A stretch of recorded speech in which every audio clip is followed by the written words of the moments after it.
Attention, stations on the network. Our broadcast will begin in 15 minutes from my mark. In 5, 4, 3, 2, 1, mark. That was your 15-minute time check, stations.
Attention, stations on the network. Our broadcast will begin in 10 minutes from my mark. In 5, 4, 3, 2, 1, mark. That was your 10-minute time check, stations.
Attention, stations on the network. Our broadcast will begin in 5 minutes from my mark. In 5, 4, 3, 2, 1, mark. That was your 5-minute time check, stations.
Attention, stations on the network. Our broadcast will begin in 2 minutes from my mark. In 5, 4, 3, 2, 1, mark. That was your 2-minute time check, stations.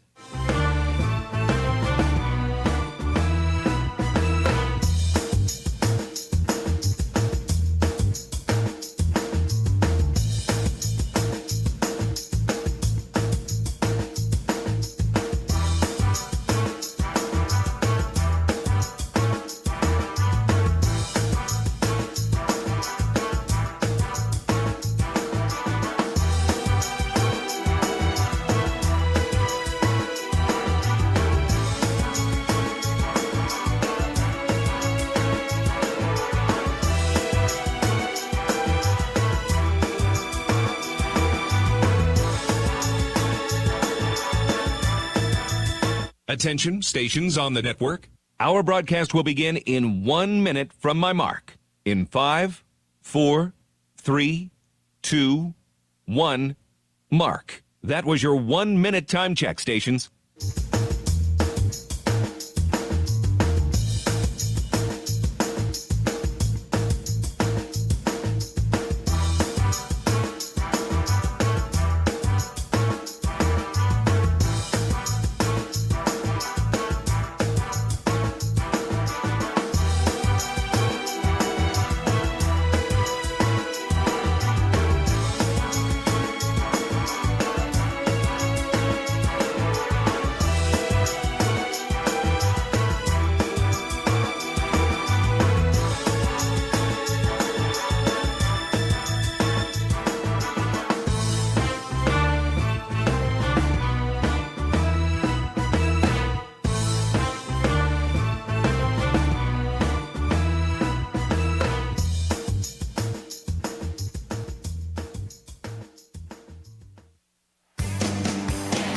on the Hawkeye Sports Network. From Learfield, Hawkeye Baseball is on the air. Hawkeye Baseball is brought to you by Homewood and Home 2 Suites, preferred hotel of the Hawkeye Radio Network. Iowa's corn farmers of the Iowa Corn Growers Association and the Iowa Corn Promotion Board. When corn grows Iowa, Iowans win. Oak Knoll, an active life care community by University of Iowa Healthcare. Changing medicine, changing lives. And by Wimmer's Meats, the official hot dog of the Hawkeyes. Now live, this is Iowa Hawkeye Baseball. From Round Rock, Texas, and the Round Rock Classic, it's time for Iowa Hawkeye Baseball. Live from Dell Diamond, it's the Sam Houston State Bearcats and the Iowa Hawkeyes. Good evening and welcome to the broadcast alongside color analyst John Evans. I'm John Leo. Well, they say everything is bigger in Texas, and indeed that is true for the Hawkeyes this weekend. The stage, the competition, the opportunity. A chance for Iowa to see where they stand in this early college baseball season. Tonight, it's Sam Houston. Tomorrow, top-ranked LSU. And then a bow on the weekend with Kansas State. This weekend, the Round Rock Classic proves as an opportunity for Iowa to believe that their best is good enough. A 3-0 start to the season included a dramatic walk-off grand slam over Indiana State on opening day, followed by dominant wins over Quinnipiac. That start brings the Hawkeyes deep to the heart of Texas, loaded with confidence and a desire to climb to the next level. Everything is bigger in Texas, and that cliche presents itself to the Hawkeye black and gold down here in Round Rock, Texas this weekend. Tonight, it's the Sam Houston Bearcats and the Iowa Hawkeyes. Live from Dell Diamond, the home of Texas Rangers AAA affiliate Round Rock Express, on a chilly night in Texas. This is Iowa Hawkeye Baseball from Learfield. Woo! Got my nachos, got my big TV, and my favorite chair. It's game time. But you know, the only thing that would make it a little better is if I could listen to my local broadcasters while watching the game. Oh, hello. You must have wished for your game to be synced with TV and radio. I sure did. Do you have a DVR? You bet. Do you have a streaming device? Yeah. Blammo! Your game is now synced. It's that easy. Oh, boy. To see if you can get synced, head to syncmygame.com from Learfield. Syncmygame.com? Syncmygame.com. When you're in the eastern Iowa area, be sure to visit and connect with the official local business partners of the Iowa Hawkeyes. The hotel at Kirkwood Center, Iowa's premier luxury hotel. The Jill Armstrong team with Skogman Realty, the area's premier realtor. And Options Exteriors, your preferred local roofing and exterior company. Handling all of your exterior needs from roofing, siding, windows, and gutters. They've got you covered. Providing free damage inspections and help filing insurance claims. Call 319-343-6376. We all love a good win. Catching up with friends, saving money at the pump, soaking up the perfect Iowa day, sitting down to a really, really good meal. These are the everyday delights that make us smile. These are the moments that connect us all as Iowans. And these are the wins that, more often than not, start with Iowa's farm families and the crop they're growing. Because when corn grows Iowa, Iowans win. Learn more about how to share your own wins at iowacorn.org/IowansWin. At US Cellular, we think phones are great, but they're not always great for us. Because while they connect us to so much, they can also distract us from, well, us. The us that actually laughs out loud with each other instead of just texting it. That knows being in the same room doesn't always mean being together. So let's find us again by putting our phones down. Not forever, just for 5. 5 days, 5 hours, even 5 minutes. Join US Cellular in the Phones Down for 5 challenge. Find out more at uscellular.com/findus.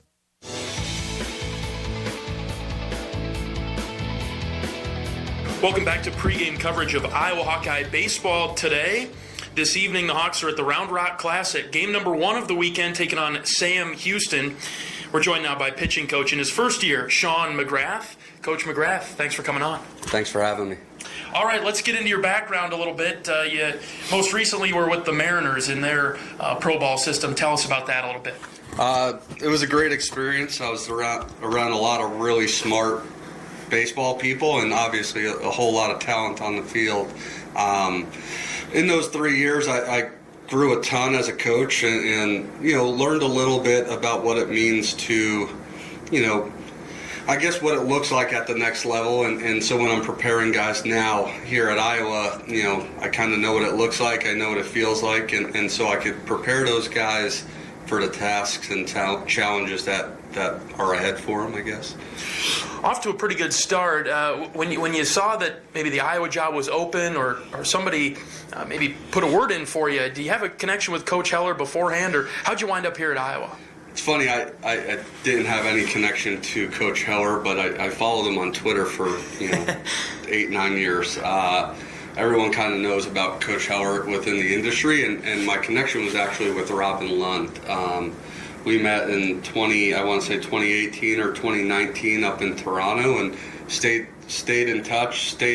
Got pretty close. Especially when talking and dealing with pitching, bounced a lot of ideas. With one another back and forth, and so when the job opened, he reached out to me and asked if I'd be interested in coming back to college, and long story short, here I am. Yeah, well, we're glad you're here. The first weekend in the books, your pitching staff did pretty well down in Florida. Got a 3-0 start. Starting pitching was good. Bullpen was good. What have you learned maybe about the guys, about being a Hawkeye, adjusting to Iowa City so far?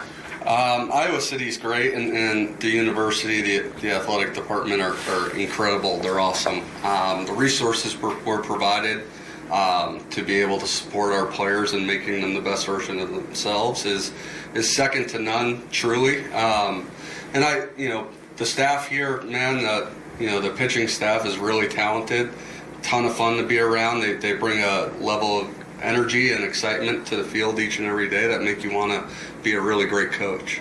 Talking with first-year pitching coach Sean McGrath on our pregame show from Round Rock, Texas this evening. You talk about some of maybe the intangibles that you bring, and something I've noticed in the scouts that I've sat in on, the messages that you give to the team. It's not necessarily about throwing a fastball here or there, or when to go to a curveball or off speed.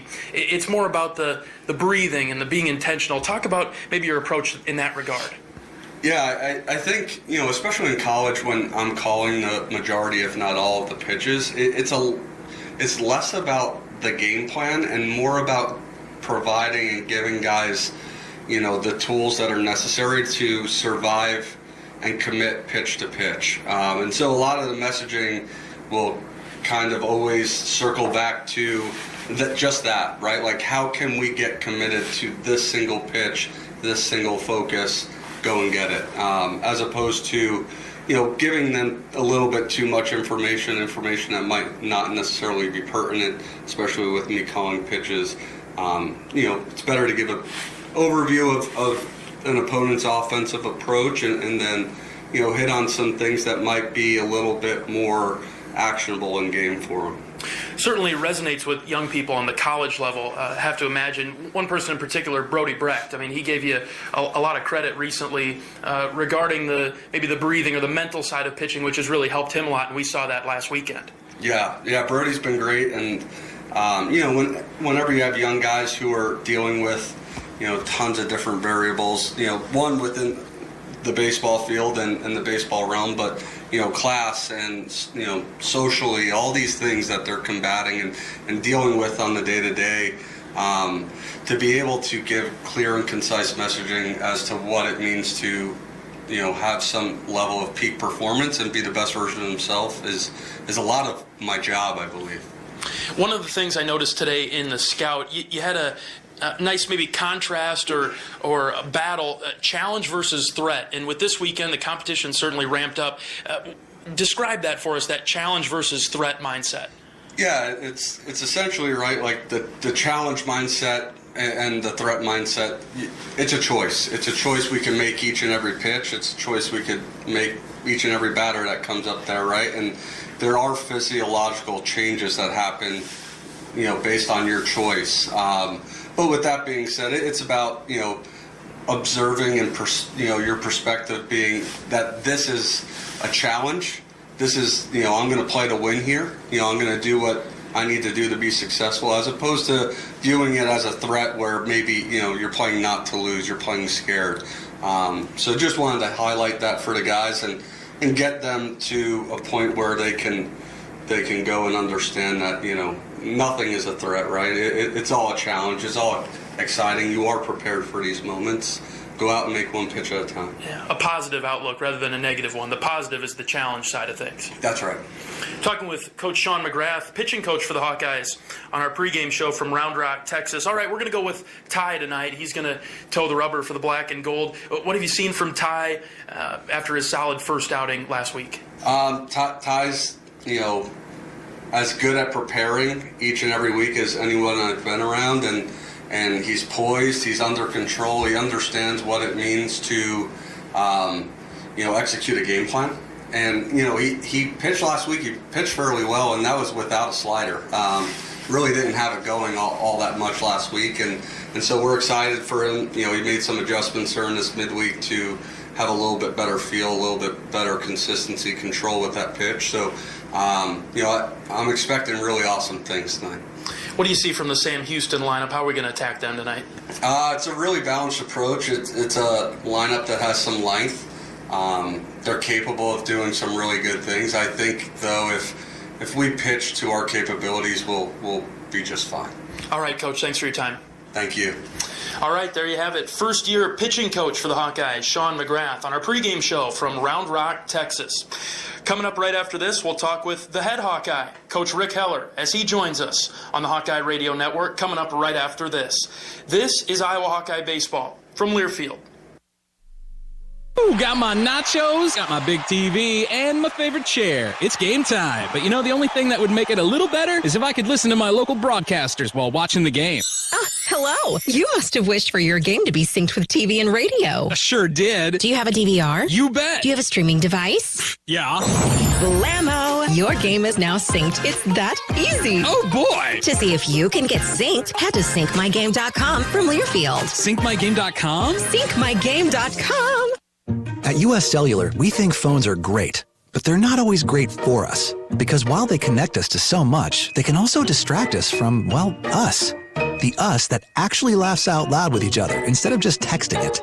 That knows being in the same room doesn't always mean being together.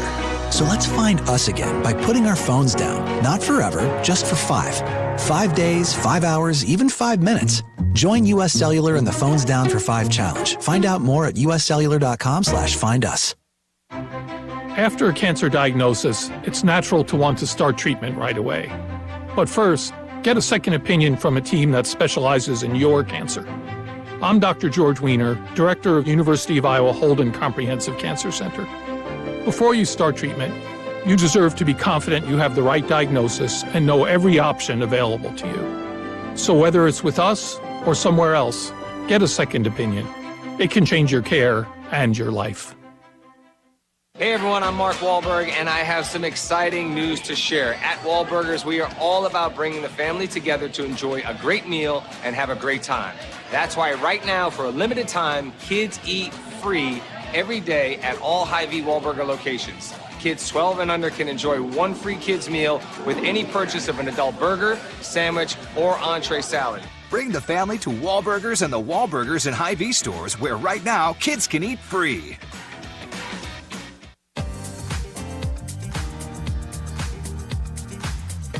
Welcome back to pregame coverage of Iowa Hawkeye Baseball this evening from the Round Rock Classic down here in Texas. Joined now by head coach of the Hawkeyes, Rick Heller. Coach, welcome to the program. How you doing? Hey, good, John. All right, let's just go through a final thought just on the weekend that was a 3-0 start. Got to be pretty pleased with that. Yeah, pleased with that, and put it to bed this week early. Tried to take away as much as we could on things we needed to work on from the weekend, and we had a good day. A couple good days of practice on Tuesday and Wednesday, and then another good night last night here in Round Rock. We were able to practice at the same time, 6 o'clock, as we're playing, so guys were able to see what it was going to be like with the lights and so forth. But overall, very pleased with last weekend. Not too much more to say other than what we talked to the team about, and that's that baseball doesn't really care about what you did yesterday. It's what you do today, and we need to come out this weekend and be in control of ourselves, even at a better level than we were week one, and just continue to grow as a team and get better. With that being said, is there much of a mindset change, different approach when you know you're going to be seeing stronger competition? Does that impact practice at all, or just get down here and play? It doesn't impact anything differently if we're going through the process the way we talk about going through the process. If it is different, then we're not buying into what we talk about as far as our mental game approach and controlling the controllables and not worrying about the opponent's jersey or how many people are in the crowd or who we're playing. That's our approach every single day, is to just play as hard as we can, play as smart as we can, be as prepared as we can. And at the end of the day, you look up at the scoreboard. If you did well, you eliminated free bases, all the things that we talk about on a daily basis. If we do well at those, you're going to have a good chance to win. If you don't, then you won't. And as soon as you start making a game or a tournament or anything a bigger deal than any other game, then you're asking for trouble. Mm-hmm. We talked with pitching coach Sean McGrath just a moment ago. What's it been like having him on the staff for the first year, and especially the way he approaches things mentally with the pitching staff? It's been fantastic. I mean, can't say enough about how well Sean has handled a really tough situation, joining a team in the middle of the season, and getting a pitching staff to rally around him and the things he brings to our staff each day. But to your point, John, Sean is an outstanding mental games coach, and he's been in the Mariners organization, and Andy McKay was essentially his boss, and Andy's one of the top mental game guys in the entire country, and a guy that all of us has looked up to for years and have stolen ideas and things from Andy. Mm-hmm. with his mental game approach. And Sean lived it for 3 years and is really able to take what we've been doing and just escalate it to a much higher level. And he's done an awesome job, not only with our pitchers, but he's really been of great help to the entire team. And we're super happy that he's here, and just feel like he's doing a tremendous job.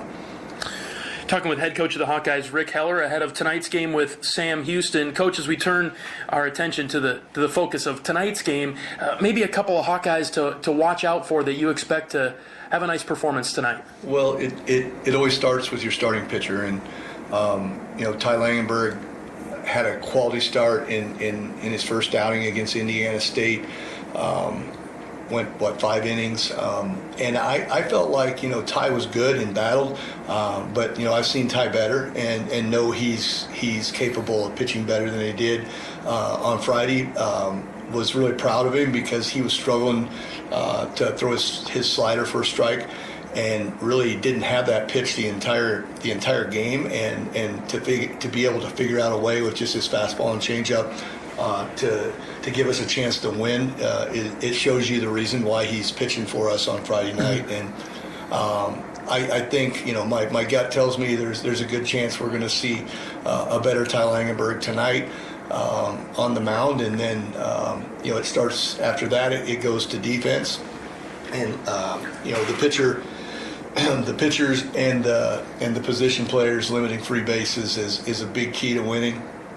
And then just scratching and being able to put pressure on Sam Houston. They did not field that well as a team last season. They had, I think, maybe 4 or 5 errors this past week. And we do feel like that if we execute our short game, the wind's blowing in. It's actually pretty cold. It's going to be in the 40s real feel for a game tonight with a breeze blowing in. So runs are going to be at a premium, and they're going to be hard to come by. And our hope is that we can go out and really put pressure on them and make them pick the ball up and play catch, and go from there. Yeah, we come all the way down here to Texas and we get caught into the 40s. We'll be seeing that next week, but it might work out for us tonight. You mentioned the small ball, maybe being aggressive on the base passes too, huh? We'll see. Their catcher does throw really well, but the starting pitcher, Atkinson, tonight has given up some stolen bases. He's not a gimme. He's fairly quick to the plate, but I think if we pick our spots, and he throws a lot of change-ups, and so if we can guess right on the change-up, I think we have a chance to steal some bases if we can get on. And That's going to be a big key as well, trying to get leadoff guys on, and hopefully our speed guys can wreak some havoc out there on the bases. And but their catcher's not a guy that you're just going to run on because of him. That's not the case. It's going to be the pitcher and guessing right with off speed when you do run. But I think we didn't show it last weekend, but I do feel like the bunt for a hit is a big weapon with this team, especially on nights when runs are hard to come by with the weather, and that's something that this team has worked hard on since August and shown flashes of being able to really do that at a good level, and maybe tonight's that night. In the scout earlier today, you mentioned that we probably have a defensive advantage. The small ball could work also to our advantage. You talked about the race to 6, opportunity to jump on these guys early, huh? Yeah, and that's kind of our motto every game. I mean, the first team to hit 6 runs and by the 6th inning, it wins the game almost 90% of the time, and so that's kind of how mentally we attack it and try to get on them and score those runs early, so that when we get to the 6th, we're ahead, and then that way you don't have to worry as much about their really good arms that they have in the bullpen, which they do have some good arms in the back end of their bullpen that you definitely don't want to be behind when they go to those guys. And so that's going to be the battle cry tonight and pretty much every night, try to get on people early and then take their bullpen out of it. Everything's a little bit bigger in Texas, Coach, including the stage and the opportunity. It begins tonight, not looking ahead to tomorrow or Sunday, believing that your best is good enough and great opportunity for your team tonight. It really is, and we try hard to get in one of these tournaments each year. It's not easy to get into them, but it gives your team the experience. If you happen to make a regional and you're playing in June, it's going to be that kind of feel, that kind of schedule, how the pregame's designed. Pretty much everything is set up just like a regional, and so we need to be able to come in here and kind of see how it works. But as we talked at the very beginning, my big concern is just making sure our guys go out and just play hard and control what they can control and give a great effort and not change anything just because the stage is a little bit bigger or the name on the jerseys perceived a bigger deal. And so that's why we're here, and whatever happens, it's going to be a great learning experience for our club, and we'll learn a lot about our team as coaches as well. All right, Coach, before we let you go, your specific keys to victory to take down Sam Houston tonight. Well, the starting pitcher is not a high velo guy. He's going to be 90-91. Really good changeup. He has some ride to his fastball, but he tries to pitch traditionally kind of down and away, gets guys to chase that changeup down out of the zone. Didn't throw his slider very effectively most of last season, but in game 1, he went to it from percentage-wise, much higher percentage than he did last year, so he's trying to throw that pitch more. I think the big key offensively is us being disciplined and not chasing that changeup out of the zone and making him get the fastball over the white part of the plate and then getting our best swing off, and then also potentially playing that short game as we talked earlier. And then the other 2 keys are just limit the free bases and throw strikes on the mound and make plays defensively, which generally is the key to any game. Yeah. All right, Coach, thanks for your time. Let's win the day and take down the Bearcats. All right, thanks, John. All right, there you have it. Head coach of the Hawkeyes, Rick Heller, on our pregame show from Round Rock, Texas. We'll wrap up pregame with a look at the matchup between Iowa and Sam Houston coming up right after this. This is Iowa Hawkeye Baseball from Learfield. At Oak Knoll, our mission is to provide exceptional retirement living and health services through life care. I'm Steve Rowe, Executive Director. We are a not-for-profit life plan community and have served Iowa City for more than 55 years. Our team helps residents create home by living our values of caring, respect, enthusiasm, awareness, teamwork, and encouragement. If you're looking at retirement options, visit our website at oakknoll.com. We want you to lead life your way. Go Hawks! Hey everyone, I'm Mark Wahlberg, and I have some exciting news to share. At Wahlburgers, we are all about bringing the family together to enjoy a great meal and have a great time. That's why right now, for a limited time, kids eat free every day at all Hy-Vee Wahlburger locations. Kids 12 and under can enjoy one free kids meal with any purchase of an adult burger, sandwich, or entree salad. Bring the family to Wahlburgers and the Wahlburgers and Hy-Vee stores, where right now kids can eat free.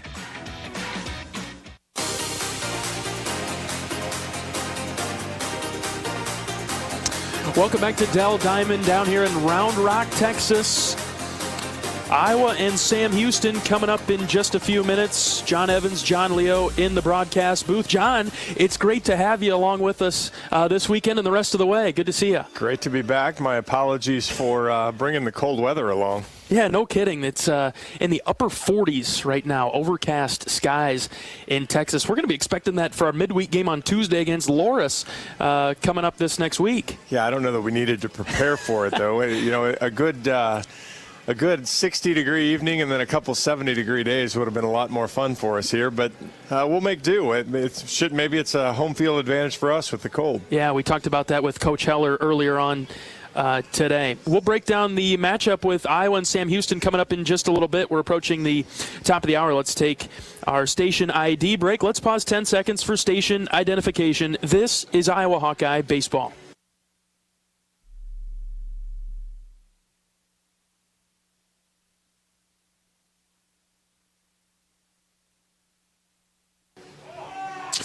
Sam Houston is 3-2 on the season. They lost their midweek game to Rice on Wednesday. This is the first meeting ever between Iowa and Sam Houston. They've scored 50 runs in those 5 games, though. They took 2 of 3 from Rhode Island, including a 25-2 win, and then they blasted McNeese 18-6. Last year was their first season in the WAC conference. They went 31-25. They were 21-9 in conference and finished second. They're picked to finish second again in the WAC this year. They hit the ball pretty well as a team. They bat .331. We'll break down more from the Bearcats when we come back from our final break of pregame as both teams are getting set for the anthem. I believe we have an anthem. Maybe we don't have an anthem with the LSU and K-State game that took place before this. Yeah, we've got first pitch here. The first pitch here they do the CF Foundation. It's a pretty neat deal, the story of what the Round Rock tournament we played last year in Frisco. It's I don't know whether you want to call it a sister tournament, but a pretty neat deal. And they've got a youngster out there about to check out the first pitch, which is a pretty cool deal. Lightly attended game today, unless a late arriving crowd shows up. We'll take our final break of pregame. When we come back, we'll get you starting lineups, first pitch, and then we're ready for Iowa Hawkeye baseball. Coming up right after this is Iowa baseball from Learfield. After a cancer diagnosis, it's natural to want to start treatment right away. But first, get a second opinion from a team that specializes in your cancer. I'm Dr. George Weiner, Director of University of Iowa Holden Comprehensive Cancer Center. Before you start treatment, you deserve to be confident you have the right diagnosis and know every option available to you. So whether it's with us or somewhere else, get a second opinion. It can change your care and your life.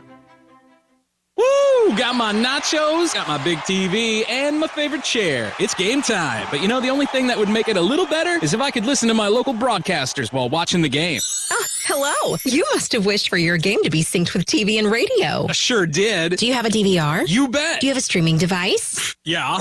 Blammo! Your game is now synced. It's that easy. Oh, boy. To see if you can get synced, head to syncmygame.com from Learfield. Syncmygame.com? Syncmygame.com.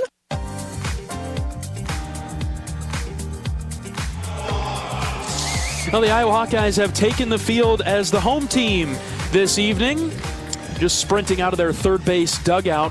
It's time for today's starting lineups. We'll start with the visiting team that'll be batting first, the Sam Houston Bearcats. They went through some rebranding. They don't necessarily want the state on the backside of that anymore. So just Sam Houston. We'll see how many times we get that right tonight. Sam Houston.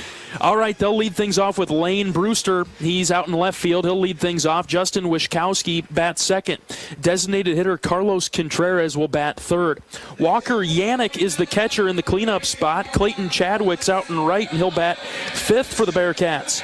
Easton Lloyd is the second baseman, batting 6th. 7, 8, 9 for Sam Houston, Tyler Davis, Joe Redfield, and Miles Jefferson. The Hawks will send out Ty Langenberg, the Friday starter for the black and gold. Ty, earlier in the season against Indiana State on opening day, threw 5 innings, gave up 5 hits, 2 earned runs. He walked 2 and he struck out 6. As we talked with Coach McGrath and Coach Heller earlier today, they thought Ty was good last week. They've seen him be better and are expecting maybe a little bit of a better performance this evening against Sam Houston. Yeah, and an interesting start for Ty. It's different. You're the Sunday guy. You're trying to close out a series, or maybe you're ahead 2-0 already, and to hand the ball on Friday and have a lot of expectation. Preseason Big Ten Pitcher of the Year. Iowa's had that 2 years in a row. So a big thing for Ty to pick up, and we'll see now. You had Florida weather on a Friday, and now you've got a little bit colder. It's a little bit tougher to grip the ball, and he had a little trouble with the breaking stuff last week. So we'll see how he improves it back up now. Umpires today from first base over to third. At first base is A.J. Wendell. Mike Morris is hovering in shallow center. He's the second base umpire. Over there at third is Chris Griffith. Behind the plate is Chris Koski. LSU took down K-State with a late flourish of runs in Game 1. That'll be tomorrow's opponent for the Hawkeyes will be LSU, but for now it's Sam Houston, and the Bearcats will step up into the box with Lane Brewster leading things off. Brewster is a left-handed batter, stands in. Langenberg is set for the first pitch. It's on its way. This one is a called strike on the outside corner. Good start for Ty. Yeah, get ahead. We talked about that with both the coaches, of just getting ahead, dominate the count so that you get your choice of pitches. 0-1 is hit on the ground up the middle, scooped up by the shortstop Seegers, thrown across the diamond for out number 1. Good job there by Ty to trust the defense behind him. Seegers sure-handed it short. Seegers made a good play. Tried to figure out, it wasn't hit very hard, had to kind of catch between hops there, got it right around the second base bag, and got the runner by at least a step. We heard Coach Heller talk about that earlier today. This is a faster playing infield than we saw in Florida. Well, we watched the LSU game. Strike there. We watched the LSU game, and there was a shift on where they had everybody on the left side of the infield, and he hit a ground ball through the shift. It was so fast getting through there. Wischkowski's the batter now. Ty's already up 0-1 in the count. This one is popped up in foul territory to the right. DeRiggi will give it chase near the wall, and then it goes over the net, foul and out of play. Ty's up 0-2 after pumping a 92-mile-an-hour fastball there. Good work by Ty, working both sides of the plate here in the early going. And, we talked a little bit, you talked how many runs that Sam Houston has scored, but early season's a little deceiving, so you got to try to work through tendencies and things already. 0-2 pitch fouled off and out of play to the right once again. Yeah, they were 3-2 against Rhode Island in the opener. They were 3-1 against Rice in the midweek game. So, with a couple of outliers, 25 and 18, but they're a reasonable hitting team. No balls, 2 strikes. Pitch is on the outside corner. Check swing. They'll send it down to first. They say no, he didn't go. So Wischkowski stays alive. Right-handed batter. 1 ball, 2 strikes with 1 away. Just underway from Dell Diamond in Round Rock. Langenberg looks in. The wind, the 1-2. This one's low and outside, 2-2 now. When I talked to Coach Sirianni yesterday, the thing that he said about the team, and Coach Sutherland said it too, they're experienced. There's not a lot of freshmen. There's not a lot of transfers. It's a team that's been around the block. 2-2 from Langenberg. Fouled again, out of play to the right side.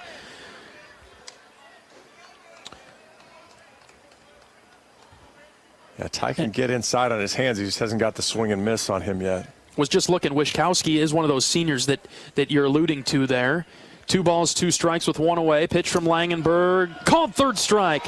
On the low and outside corner, down he goes for out number 2. Wischkowski didn't buy it, but where we're at, it looked like a pretty easy call. He might not be buying it, but it was sold. 2 away in the top of the first. Here comes Carlos Contreras now, designated hitter. This guy's all that. He's last year the WAC Player of the Year, preseason, second team All-American last year, third team preseason this year. First pitch swinging and fouls it off the dugout to the right, which Sam Houston occupies. Yeah, Contreras through 4 games. He had played in just 1, so they hadn't quite updated from their game against Rice on Wednesday. It counts 1-1 now to him. Yeah. But he's certainly got all the accolades so far, and batting in the 3 spot is the DH from the left side. Langenberg's got to come home with a 1-1, and here it is. Swing and a miss. Challenged him there with a 91-mile-an-hour heater. Yeah, and Contreras played in that midweek game too, so he's got a couple hits in the early going, but don't know if they're battling a little something or just trying to give him. I'm not sure why you give him days off. So yeah, must be arguing with something on his body right now. Counts even at 2-2. 2 away, nobody on. Langenberg's moving quickly. Stands on the first base side of the rubber. Set with the 2-2. Here it comes to Contreras. Outside, 3-2. Yeah, last year's Friday starter, Adam Mazur, worked maybe faster than any human being in college baseball for sure. And the pitch clock this year, which is new, will certainly keep everybody on their toes. Full count pitch on its way to Contreras. On the ground, 1 hop to Honar at second. He backhands it, throws it over to DeRiggi, and a 1-2-3 inning to start the Hawkeyes weekend down here in Round Rock. All right, we'll see the Hawkeye bats coming up right after this. They hold the Bearcats scoreless in the top of the first. Back after this break, you're listening to Hawkeye Baseball from Learfield. You probably know that a natural gas leak smells like rotten eggs. But what does a gas leak look or sound like? If you hear a whooshing or hissing sound, see dirt, dust, or water spraying from an area, or you get dizzy or queasy, leave the area immediately, then call 1-800-595-5325 once you're safely away. See MidAmericanEnergy.com for more safety tips. Paid for by the customers of Mid-American Energy. We all love a good win. Catching up with friends, saving money at the pump, soaking up the perfect Iowa day, sitting down to a really, really good meal. These are the everyday delights that make us smile. These are the moments that connect us all as Iowans. And these are the wins that, more often than not, start with Iowa's farm families and the crop they're growing. Because when corn grows Iowa, Iowans win. Learn more about how to share your own wins at iowacorn.org/IowansWin.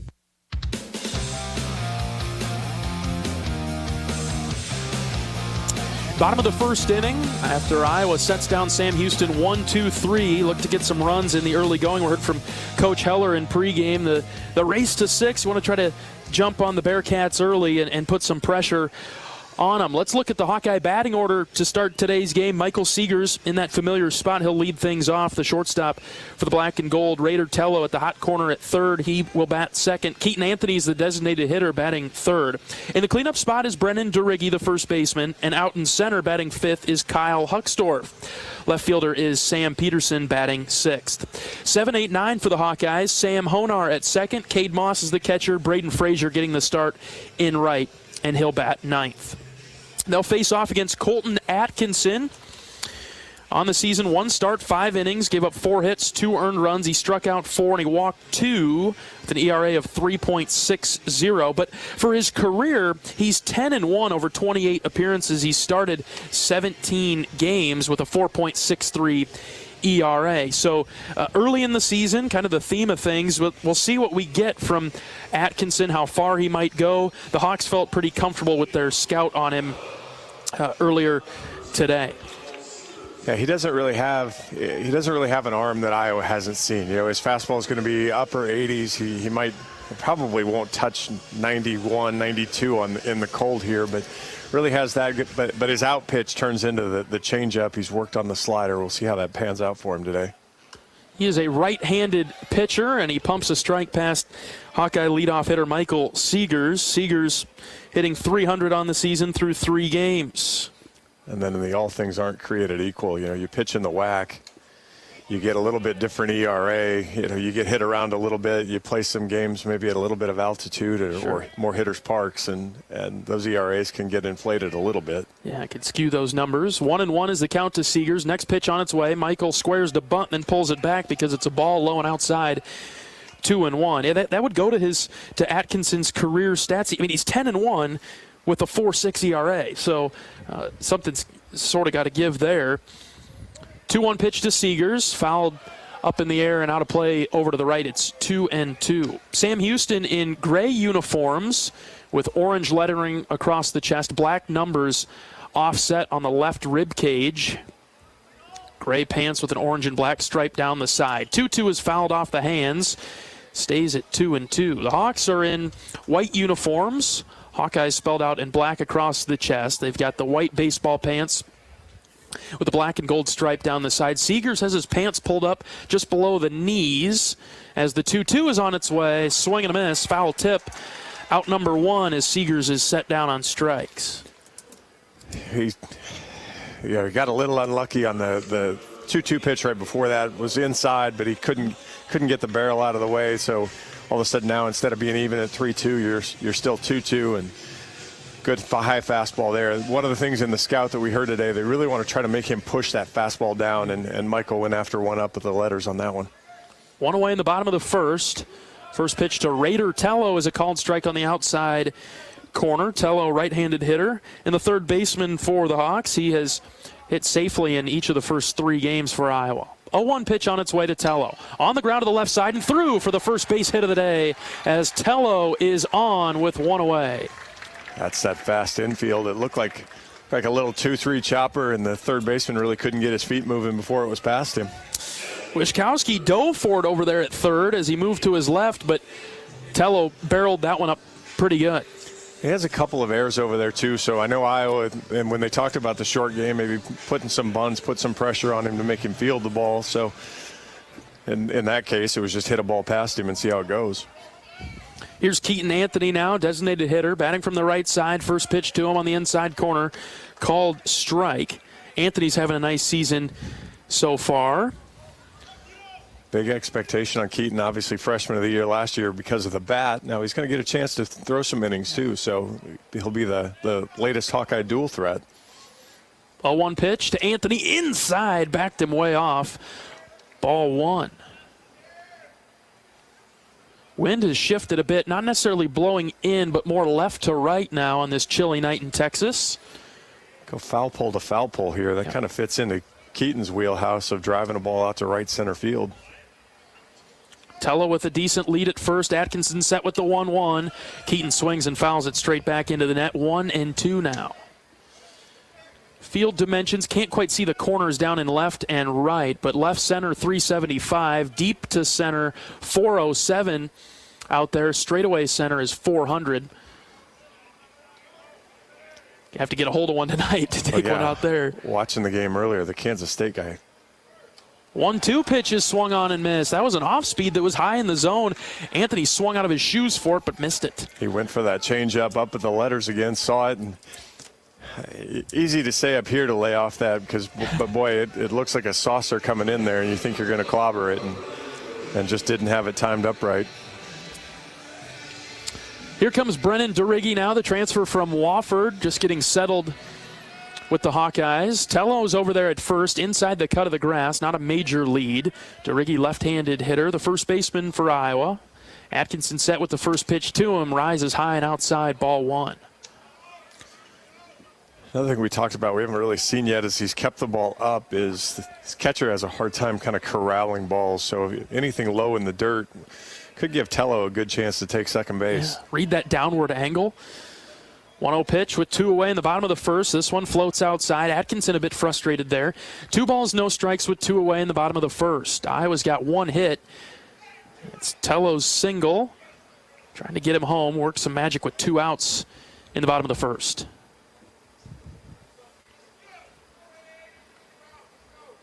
They'll check on Tello over at first. He's back in there safely. We saw the pitch clock come in the LSU Kansas State game. Kansas State pitcher was in a bind, ended up throwing the pickoff to the shortstop, and they called him for a balk.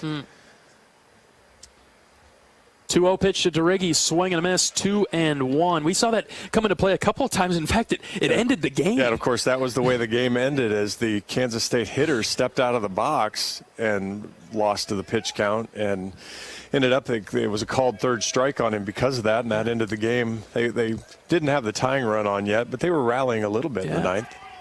2 balls and a strike to DeRiggi, and the pitch. Outside, 3-1. He's missed all 3 pitches that have been balls. They've all been outside there. Yeah, it seems like he must be. And I was trying to remember from the scout. I know they did work the left-handers away, but really don't want to give Brennan a chance to kind of get one and hook one with that wind.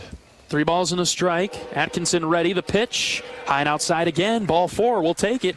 Runners on first and second. Here comes Kyle Huckstorf. We mentioned the train last night when we were at practice. So I just heard the first whistle. So John Bonenkamp, here's your first taste of Americana down here in Central Texas. Ready to see those tweets this summer, aren't we? Exactly. Keeping the immaculate scorebook. Leo's on it here, so we got it. Runners on first and second for Iowa in the bottom of the first inning, trying to get on the board. First against Sam Houston. First pitch to Huckstorf, popped up straight back towards us. Foul and off the roof of the press box, 0-1. I gave you a 25% chance we were going to get a ball, and that one was pretty close. Yeah. We just know that if we get a foul ball up here, got to make it worth it, right? We turn it in for a Whataburger is the way that works here. No balls and a strike to Huckstorf, who bats from the right side. Atkinson set. Outfield playing shallow against Kyle. The 0-1 is in on the hands, ball 1. They clearly don't know that Kyle's our Friday hero, so... The walk-off grand slam in the 11th against Indiana State down in Florida to open the season. Kyle's done a really nice job, too. You know, he was struggling midseason last year, kind of found a groove, carried it all the way through to the summer, and has got off to a good start so far this fall. 1-1 to him, right down the middle. Called strike. They'll throw it down to first for a pickoff attempt, and they got him. The first baseman, Davis, snuck behind DeRiggi. He wasn't holding him on. He snuck behind DeRiggi and was picked off on the back door, and that's how we end the first inning. Scoreless through 1. Iowa threatened but couldn't get on the board. We'll take you to the second right after this. This is Hawkeye Baseball from Learfield. At Oak Knoll, our mission is to provide exceptional retirement living and health services through life care. I'm Steve Rowe, Executive Director. We are a not-for-profit life plan community and have served Iowa City for more than 55 years. Our team helps residents create home by living our values of caring, respect, enthusiasm, awareness, teamwork, and encouragement. If you're looking at retirement options, visit our website at oakknoll.com. We want you to lead life your way. Go Hawks! When you're in the eastern Iowa area, be sure to visit and connect with the official local business partners of the Iowa Hawkeyes. The hotel at Kirkwood Center, Iowa's premier luxury hotel. The Jill Armstrong team with Skogman Realty, the area's premier realtor. And Options Exteriors, your preferred local roofing and exterior company. Handling all of your exterior needs from roofing, siding, windows, and gutters. They've got you covered. Providing free damage inspections and help filing insurance claims. Call 319-343-6376.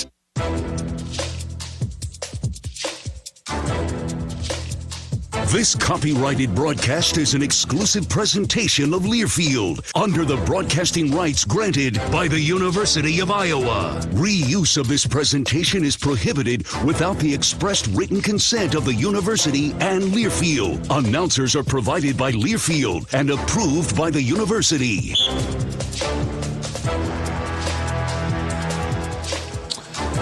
Welcome back to Dell Diamond. The Hawks have taken the field for the top of the second in a scoreless game with the Bearcats of Sam Houston. Ty Langenberg back on the mound. He put down the Bearcats 1-2-3 in the first, so he'll see 4-5-6 here, led off by Walker Yannick, the catcher. Defensively for Iowa, at first base is Brennan DeRiggi, second base Sam Honar.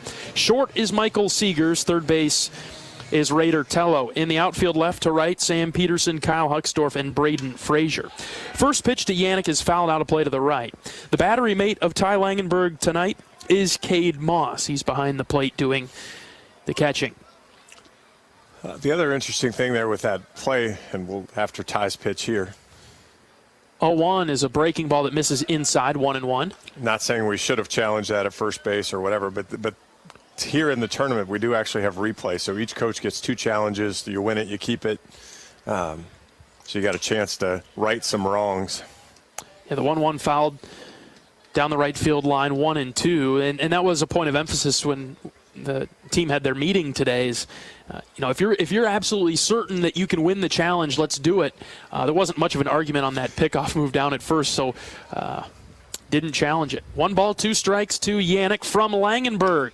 Fouled sharply into the net over the Sam Houston dugout on the first base side. 1-2 will do it again. That's why we have the nets now. The couple of people that are all bundled up there would have had a hard time getting their hands free to protect themselves. Had a great crowd for the first game, mainly LSU fans. They're not playing in this game, so they've departed. This one's lifted in the air in trouble. Deep right center gap, moving over and diving for it. Did he catch that? He did. Braden Frazier, he got it! What a catch! A diving grab towards the wall. He landed on the track in right center, and Frazier robs the Bearcats of extra bases. Boy, that was outstanding. And that was a wind-blown ball. When it took off, it looked like maybe Huckstorf was going to have a chance at it. And, of course, Huck's one of the best center fielders in college baseball. The wind just kept blowing it. Frazier never gave up and tracked it down and made an outstanding diving play. What a way to get the first out of the inning. All right. Good job, Braden Frazier. Here's Clayton Chadwick, bats from the left side. First pitch, this one's going to be a base hit in front of Frazier. Might even get into the corner, and it does. Chadwick rounds first, headed for 2. Frazier comes up firing, but it'll be late into second. So a 1-out double for Chadwick, and he's got Sam Houston's first base hit of the game, comes in the top of the second. And that was a little bit of a problem for Ty. Ty gave up. Ty's given up now 5 hits on the year, and God, that can't be right. All 5 of them have been extra base hits. So, he's missed the barrel of the bat all season long. But the 5 times that he hasn't missed it, he's been punished for it. Yeah. And now runner in scoring position for the Bearcats in the top of the second. They're trying to get on the board first. Here's Easton Lloyd, the second baseman. He stands in from the left side. First pitch from Ty, fouled up towards us once again, just below us. Straight back 0-1. Big opportunity here for the Hawkeye defense to help Ty out. Scoreless game in the top of the second. Lloyd holds a bright orange bat in his hands. He's got his pants pulled up as well. Squares to bunt and fouls it back. Tried to bunt for a hit there. Had some room on that left side, but good thing it went foul. Yeah, you've got Seegers shading over to hold the runner on base for the left-handed hitter, and so you've got Tello just all by himself on that side and playing deep. So if he gets that down, it doesn't even have to be a great bunt. Just keep it fair, and he's got a chance. See if Ty's working that slider. No balls, 2 strikes. The pitch. Fouled back to the screen again. Stay here at 0-2. Went fastball there, John. He did. The other interesting thing about this field, he's talking about the bunt. The grass cut goes within just about 6 inches of the foul line. You have to keep it on the grass. Anything that rolls off that grass is going to roll foul, even if it's a great bunt. Runner on second with a decent lead. The 0-2 swing and a miss.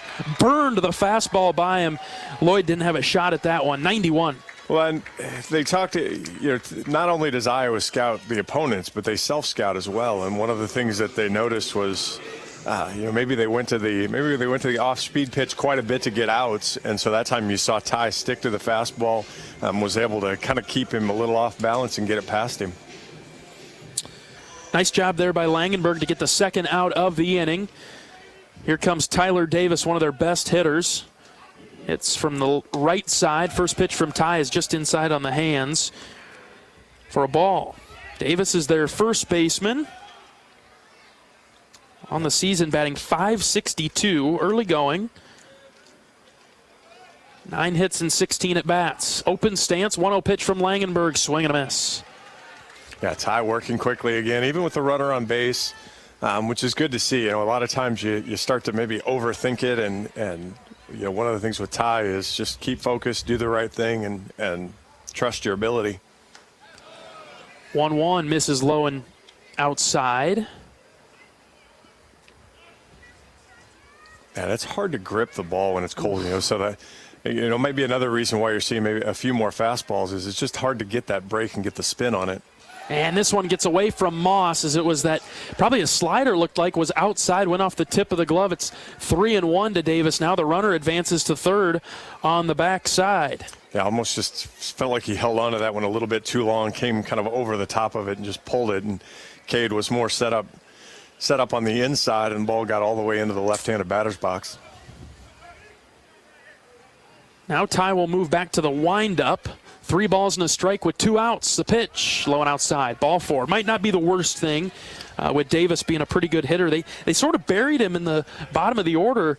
Sneaky there for Sam Houston. Runners on the corners for the Bearcats now with 2 away in the top of the second. No score.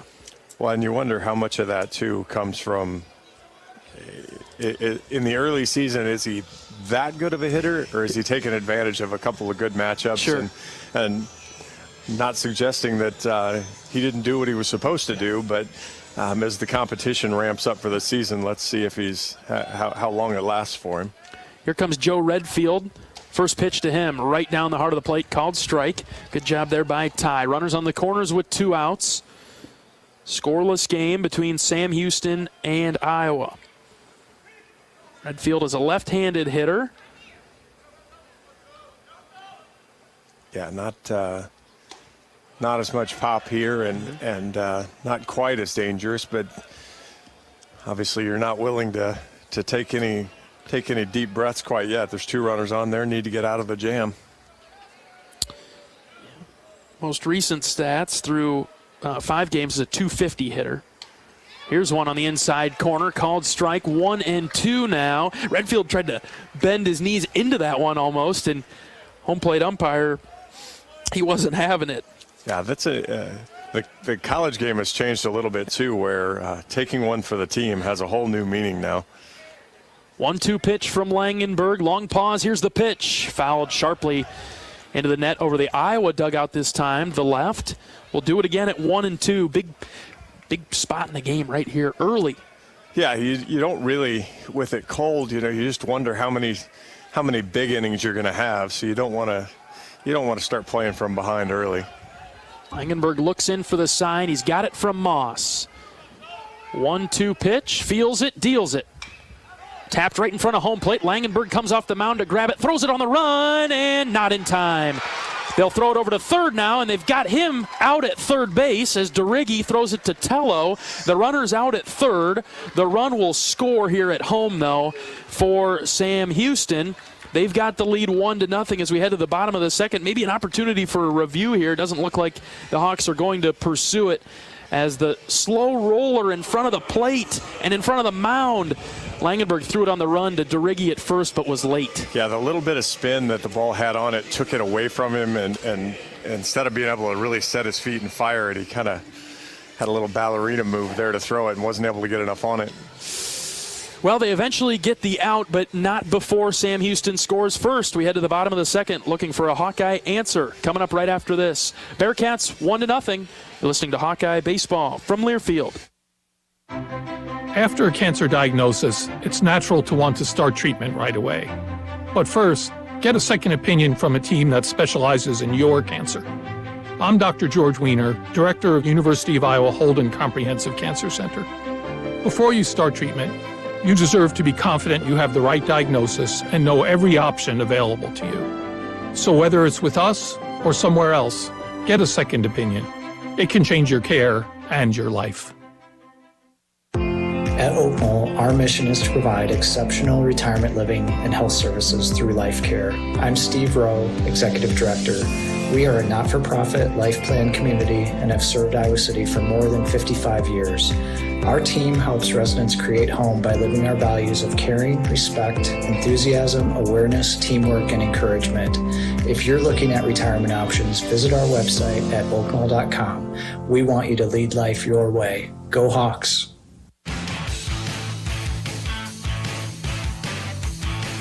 Kyle Hucksdorf leads off the Hawkeyes' second inning with Iowa trailing Sam Houston 1-0.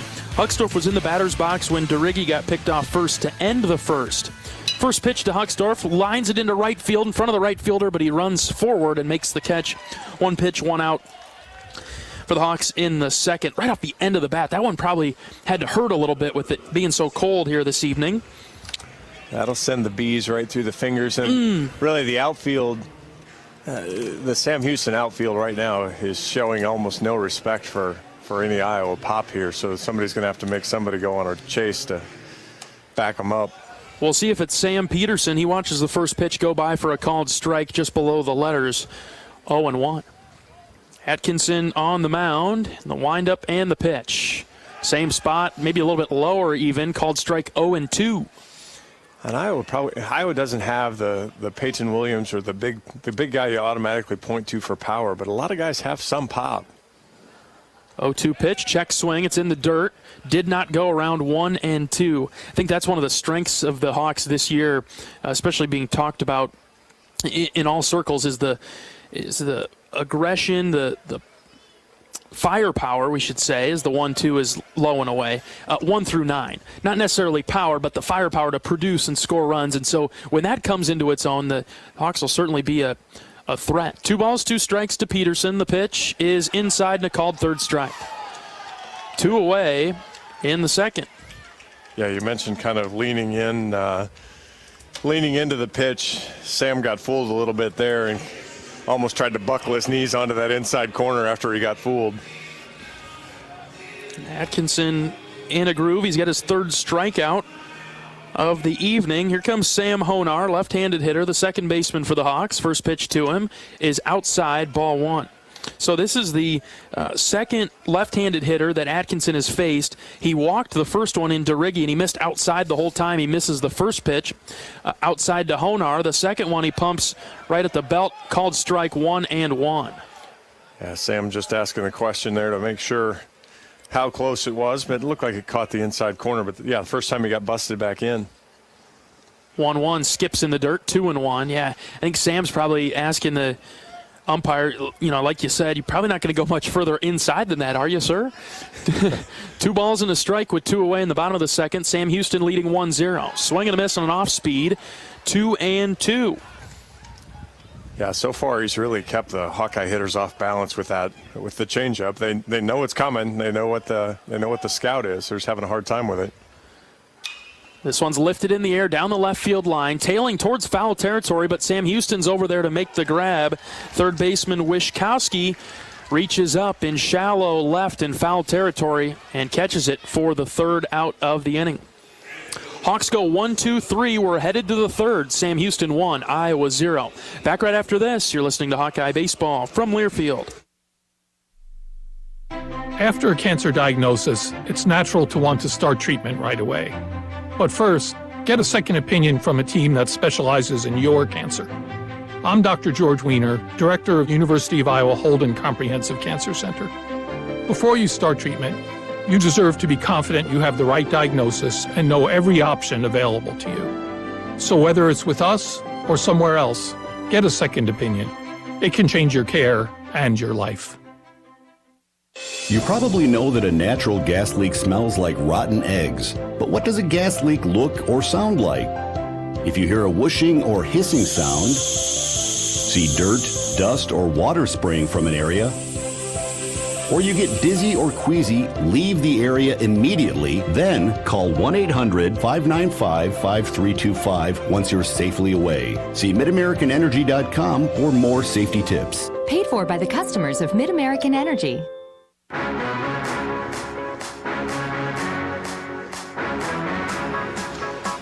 John Evans and John Leo back in the broadcast booth at Dell Diamond in Round Rock, Texas. Sam Houston leading Iowa 1-0 as we get to the top of the third inning.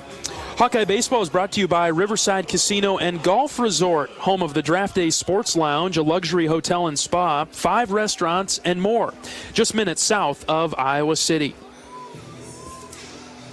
All right, Langenberg gave up a couple of hits in that second inning. Able to get out of it on a 1-3-5 eventually.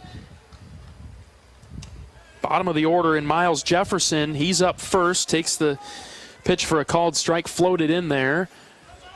0-1. Jefferson squares to bunt, pulled it back. They'll look down at first for the appeal, and yes, he went around 0-2. He's trying to drag bunt from the right side, and the barrel across the plate there. Yeah, that wasn't, well, he had no chance to get that down and then couldn't abort mission soon enough.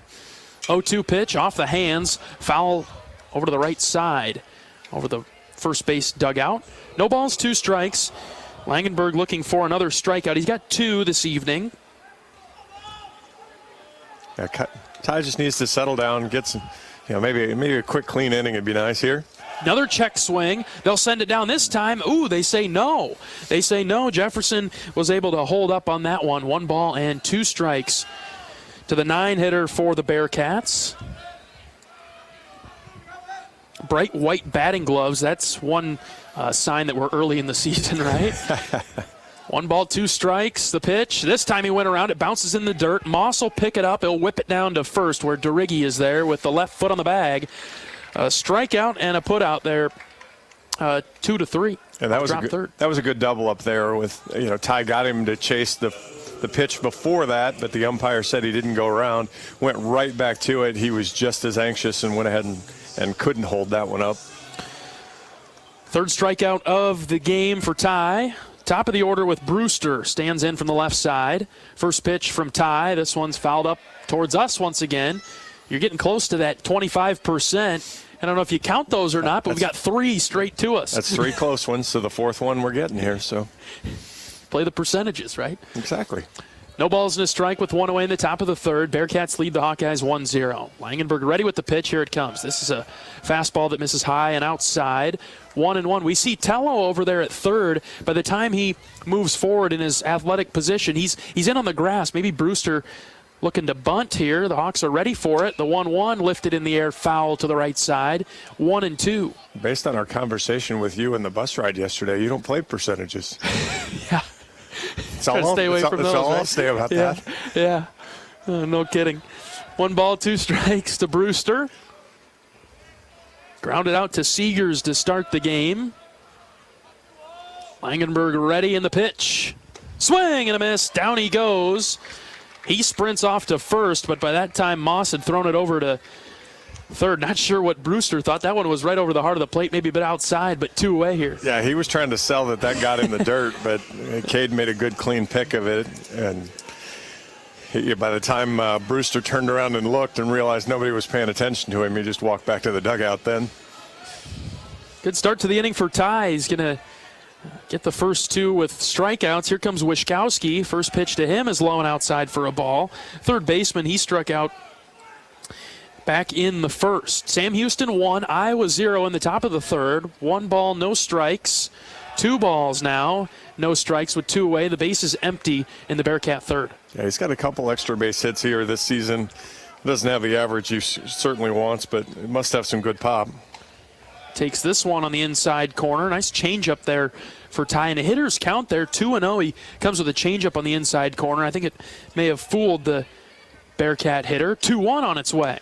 Tapped foul to the left side. Well, and that's as a hitter, you've got, when you're ahead, you want to choose, I want it here and I want this speed. And when it's not, it's good plate discipline to lay off of it because he's going to do something that, pop up, do something he doesn't want to do with it. And that was good pitch by Ty. 2-2. Low and away. Blocked nicely by Moss behind the plate. Full count now with 2 away. Yeah, Ty, again, the scouting report must be that he's got a little bit of power because really stayed off speed and tried to stay out of his wheelhouse here. Full count pitch from Langenberg. Feels it and deals it. This one's in the air to left. Crushed. Hooking foul. Does it stay foul? Yes. Oh, my goodness. That was close. We can't really see the corner there in left because the stands kind of pop up in front of the deep corner. It's a foul ball down the line, but you were just talking about that pop, and that could have been trouble. There's a few kids running around on the hill just behind the left field wall, and they were all moving over there like it had a shot to get out of here, but good thing it didn't. And if it did, it was foul. Yeah, that's, there's really no foul ground down the lines. It's a really neat ballpark. Stadium goes right up to the foul lines and then great open hillside. 3-2, right down the middle, called 3rd strike. Yes, sir, from Langenberg as he strikes out the side in the 3rd. Good pitch. Way to come back there after giving up just a loud nothing. Was able to come back and get the third out of the inning. Ty got that good, clean inning he needed. See if that gives the Hawkeye bats some momentum. It'll be 8-9-1. Moss, Frazier, and Seegers coming up in the bottom of the third. Sam Houston 1, Iowa 0. Back right after this. You're listening to Hawkeye Baseball from Learfield. We all love a good win. Catching up with friends, saving money at the pump, soaking up the perfect Iowa day, sitting down to a really, really good meal. These are the everyday delights that make us smile. These are the moments that connect us all as Iowans. And these are the wins that, more often than not, start with Iowa's farm families and the crop they're growing. Because when corn grows Iowa, Iowans win. Learn more about how to share your own wins at iowacorn.org/IowansWin. At Oak Knoll, our mission is to provide exceptional retirement living and health services through life care. I'm Steve Rowe, Executive Director. We are a not-for-profit life plan community and have served Iowa City for more than 55 years. Our team helps residents create home by living our values of caring, respect, enthusiasm, awareness, teamwork, and encouragement. If you're looking at retirement options, visit our website at oakknoll.com. We want you to lead life your way. Go Hawks!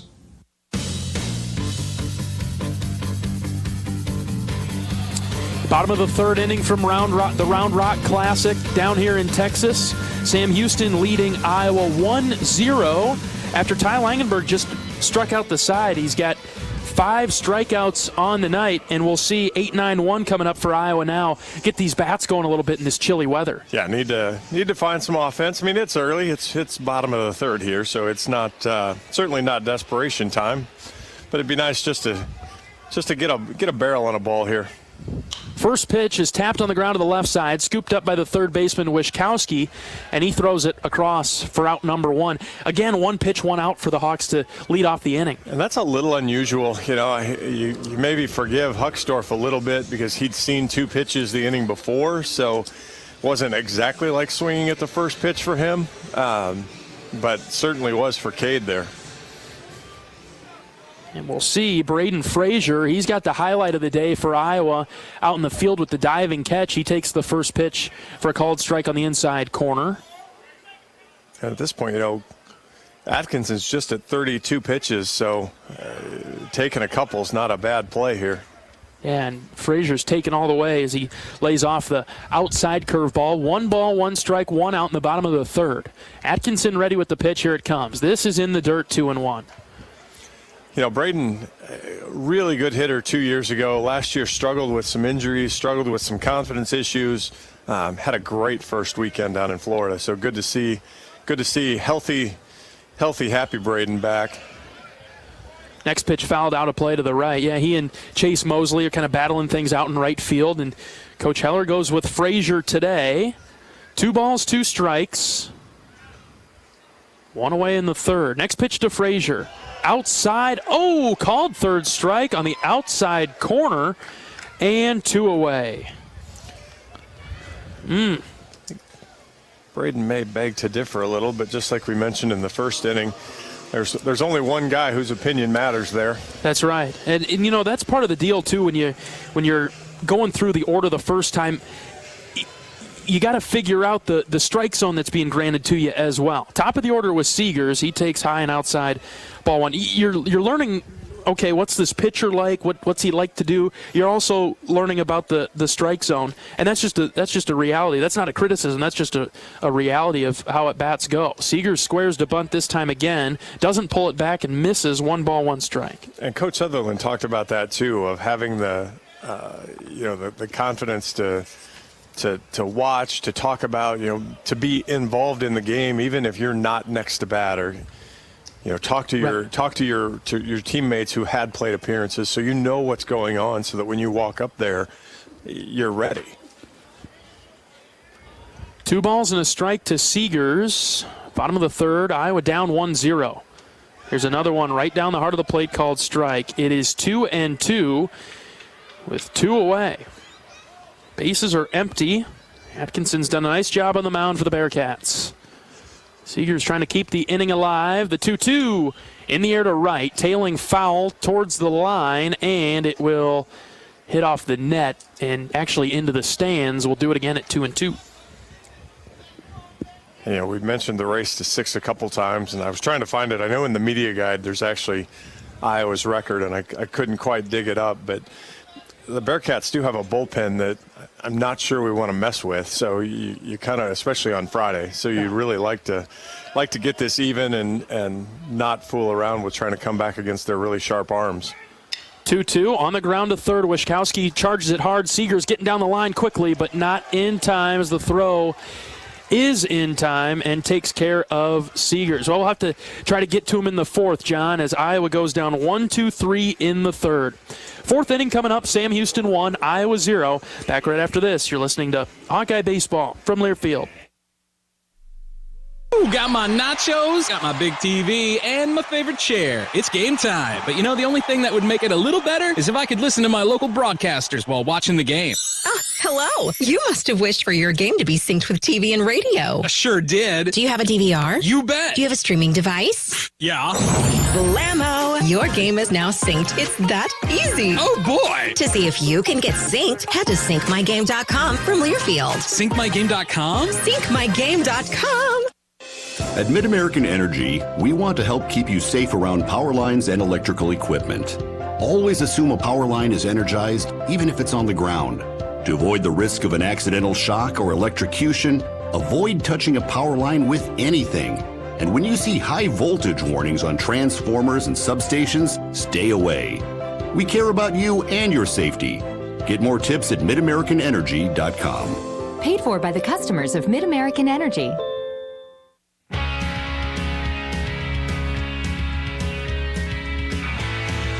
Sam Houston leading Iowa 1-0 in the top of the fourth inning. The Bearcats come to the plate.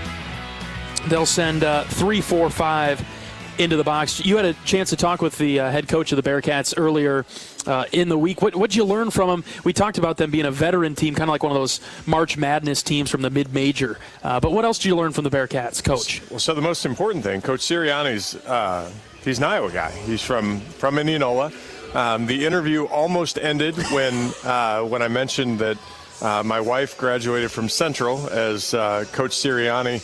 His dad, longtime AD, longtime baseball coach at Simpson there in Indianola. So the interview almost ended abruptly when I mentioned that. But they're just a good squad. You know, they're trying to. You know, I kind of asked him what their team goals were, and you know, the last time they made a super regional in 2017. You know, they're really that's their goal. You know, they're pointed that way.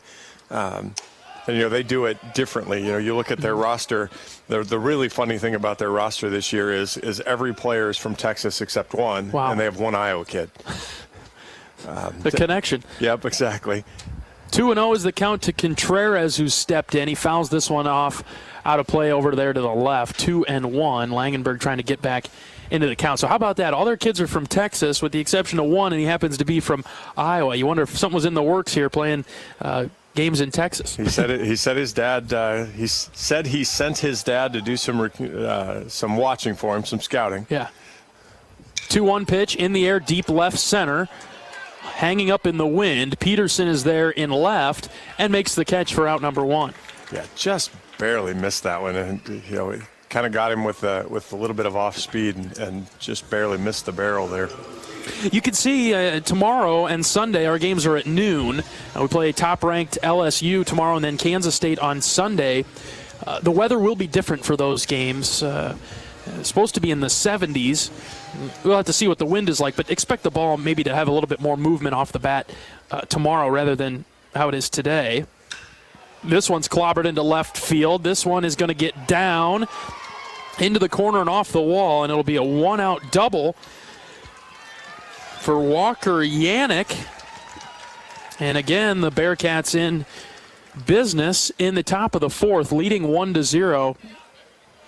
That is their third hit of the game. I think that was a breaking ball, again, that Langenberg couldn't quite grip the right way and was taken to left. Well, and this goes with that, you know, again, the conversation with Coach Sirianni. They're an experienced hitting team, especially, and so, you know, it's not new. And the competition they play, when you look through their schedule, I mean, their schedule is loaded. They'll have a series with Texas Tech. They'll have a series, at least a game with A&M. I think they have 2 with Baylor. They just played Rice. One of the advantages of being in the South, you can play a lot of close teams here. Here's Chadwick. He hit the double for the first hit of the game for Sam Houston in the second inning. 0-2 is the count. Yeah, you mentioned their midweek options are a little bit different than what we have in Iowa, right? Yeah, and that's to the point about their recruiting as well. 0-2 floats outside, 1-2 now with the runner out there on second and 1 away in the top of the fourth. I was talking to one of their staffers, and basically they can recruit in a pretty close triangle, catch some leftovers of some really talented players. Pitch from Langenberg. This is low. Nice job by Moss to stop it. 2 balls, 2 strikes with 1 out. Sam Houston scored in the second. They lead 1-0. Yeah, you get ahead. You want to pick the edges a little, but you want to make sure you give him a pitch to swing at. This one's tapped foul. You mentioned the recruiting thing, going back to that for a second for Sam Houston. When they're maybe not recruited by Texas Tech or TCU or things like that, they come with a little bit of chip, and this is a big opportunity for them to play on a big stage against the Power Conference teams. 2-2 pitch from Langenberg, back up the middle, and is that a diving catch? No, falls out of the glove. Run will score, and it'll be 2-0 as Hucksdorf sprinted forward. He dove for it, and it came right out of his glove. The runner at second was moving right off contact, and so if he would have caught that, we would have doubled him up there at second, but just couldn't quite come up with it. Great effort there by Hucksdorf, but comes up short, and the Bearcats are out to a 2-0 lead in the fourth. Yeah, clearly he hasn't seen Kyle Hucksdorf play center field, because he was full go on that at second base, and that was Kyle could have just made the dive, slid, and walked his way into second base to finish the double play, but ifs, buts, candy nuts, that sort of thing. Well, Chadwick's now 2 for 2 with a double and a single. There's no question that's credited as a single. Easton Lloyd will step in now. Struck out his first time up. 2-0 Bearcats. Our stat broadcast died, so. Oof. Check swing, he went around 1-1. Yeah, this is one of those things where you don't want to give the lineup excitement. Mm-hmm. And, the flip side, Iowa's having a hard time generating some momentum. You don't want to give the Bearcat dugout. This one's ripped into right. Another base hit. They'll hold the runner at second. And 2 are on for the Bearcats in the fourth. And that's what I was going to allude to there with the recruiting thing and the chip on the shoulder a little bit for a team like the Bearcats. They're certainly vocal and fired up down that first base dugout, and certainly so now with a couple of runners on and a couple of runs already on the board, and that'll prompt pitching coach Sean McGrath to come out of the dugout and have a conversation as the bullpen's going to get loose for the Hawks. Well, and these haven't been cheap. There aren't, he hit a little flare here, or he hit a little flare there. Even the ball in front of Kyle that he almost made the diving play on was well struck, and so Ty's got to kind of figure out how to miss the barrel here, because it's, they might on the broadcast they might be able to hear the tinks of the bat, and we talked about it during the Kansas State LSU game. You had different sounds in the first 5 or 6 innings, and all of a sudden the sounds in the last 4 innings for LSU were really different. They started putting the barrel on, and they sounded much more aggressive even when they were making outs. And right now that's where the Bearcats are on Ty.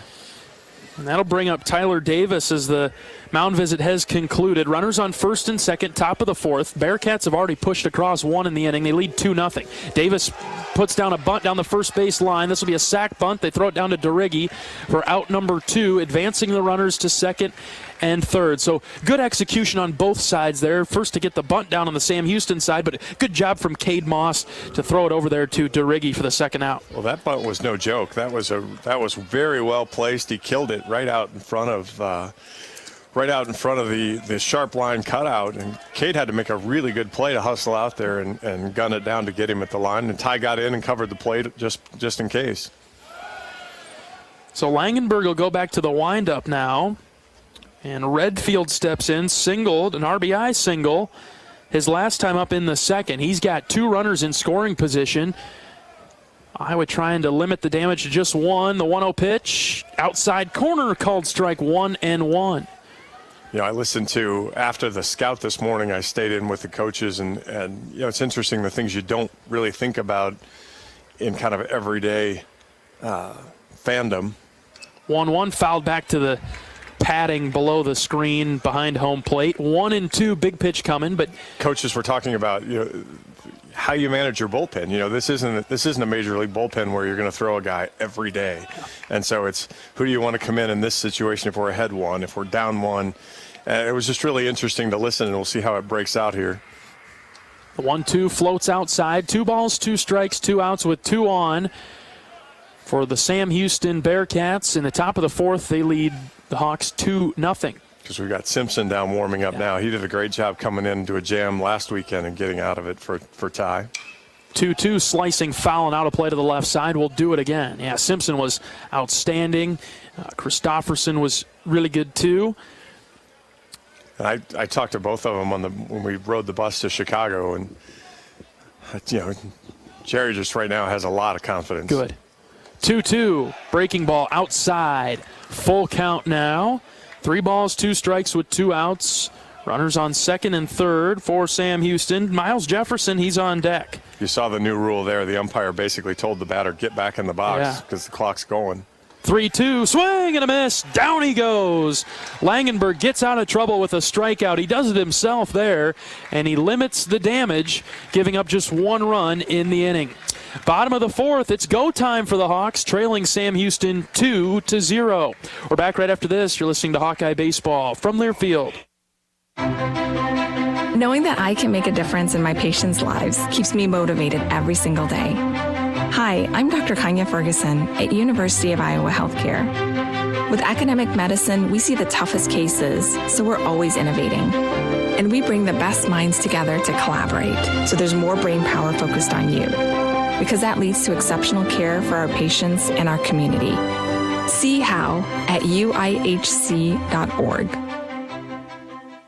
When you're in the eastern Iowa area, be sure to visit and connect with the official local business partners of the Iowa Hawkeyes. The Hotel at Kirkwood Center, Iowa's premier luxury hotel, the Jill Armstrong Team, with Skogman Realty, the area's premier realtor, and Options Exteriors, your preferred local roofing and exterior company. Jill Armstrong and her team strive to make every buyer and seller at ease with the real estate process. Contact the Jill Armstrong Team with Skogman Realty for all of your real estate needs. Call 319-631-5455.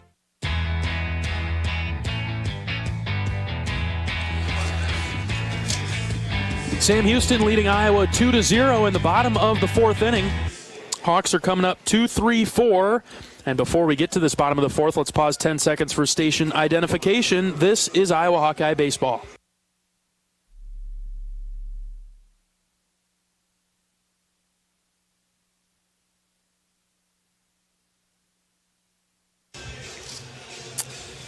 Well, Iowa trailing 2-0. And Raider Tello will come up, already approaching the middle innings. And Iowa one time through the order with just 1 hit, courtesy of Mr. Tello. Brief pause, and was that the pitch clock? No, Did we hit it? That was they stopped for Coach Heller. He was in the third base dugout, or third base coach's box. I thought we were going to get a free ball there. First pitch from Atkinson to Tello. Called strike down the middle. 0-1. Tello singled in the first. Atkinson's next pitch sliced hard into the net to the right side. 0-2. Yeah, Hawks really haven't been able to hit anything hard. Atkinson has won the battle so far. No balls, 2 strikes to Tello. The pitch on the ground to the right side, knocked down by the first baseman. Will pick it up and scoop it over to the pitcher who's covering out number 1. Good job by the first baseman there, Davis, to knock that one down. Tello got a hold of it on the ground. My cousin's son would be proud of that one. He'd be the goalie. The goalie in hockey he did a good job just kind of keeping it down, keeping it in front of him, and using whatever body part he needed to keep it out of the outfield. Took that one off the chest protector. Here's Anthony. Takes a pitch on the outside corner. Called strike, though, 0-1.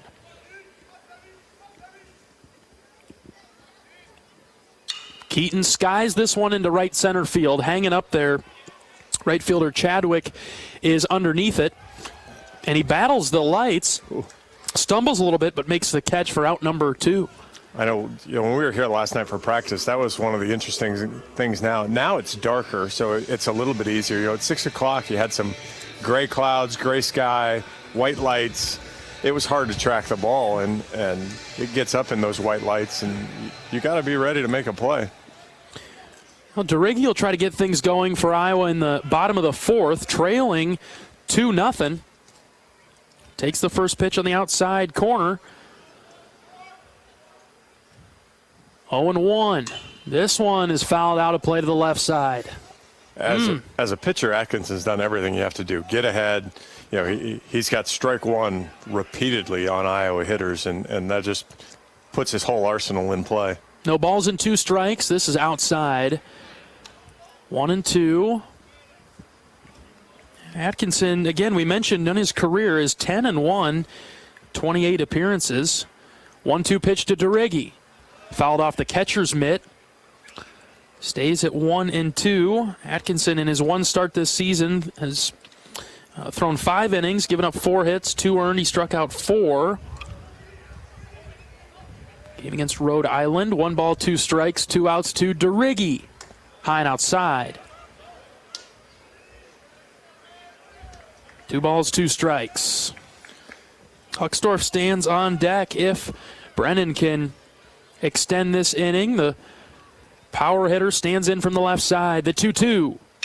Tapped on the ground to the right side, scooped up by the second baseman. He'll sidearm it over to first for the 3rd out of the inning. The Hawks go down 1-2-3 in the 4th. We head to the 5th. Sam Houston 2, the Hawks nothing. We're back right after this. You're listening to Hawkeye Baseball from Learfield. Ooh, got my nachos, got my big TV, and my favorite chair. It's game time. But the only thing that would make it a little better is if I could listen to my local broadcasters while watching the game. Ah, hello. You must have wished for your game to be synced with TV and radio. I sure did. Do you have a DVR? You bet. Do you have a streaming device? Yeah. Blammo! Your game is now synced. It's that easy. Oh, boy. To see if you can get synced, head to syncmygame.com from Learfield. Syncmygame.com? Syncmygame.com. Hey everyone, I'm Mark Wahlberg, and I have some exciting news to share. At Wahlburgers, we are all about bringing the family together to enjoy a great meal and have a great time. That's why right now, for a limited time, kids eat free every day at all Hy-Vee Wahlburger locations. Kids 12 and under can enjoy 1 free kids meal with any purchase of an adult burger, sandwich, or entree salad. Bring the family to Wahlburgers and the Wahlburgers and Hy-Vee stores, where right now, kids can eat free.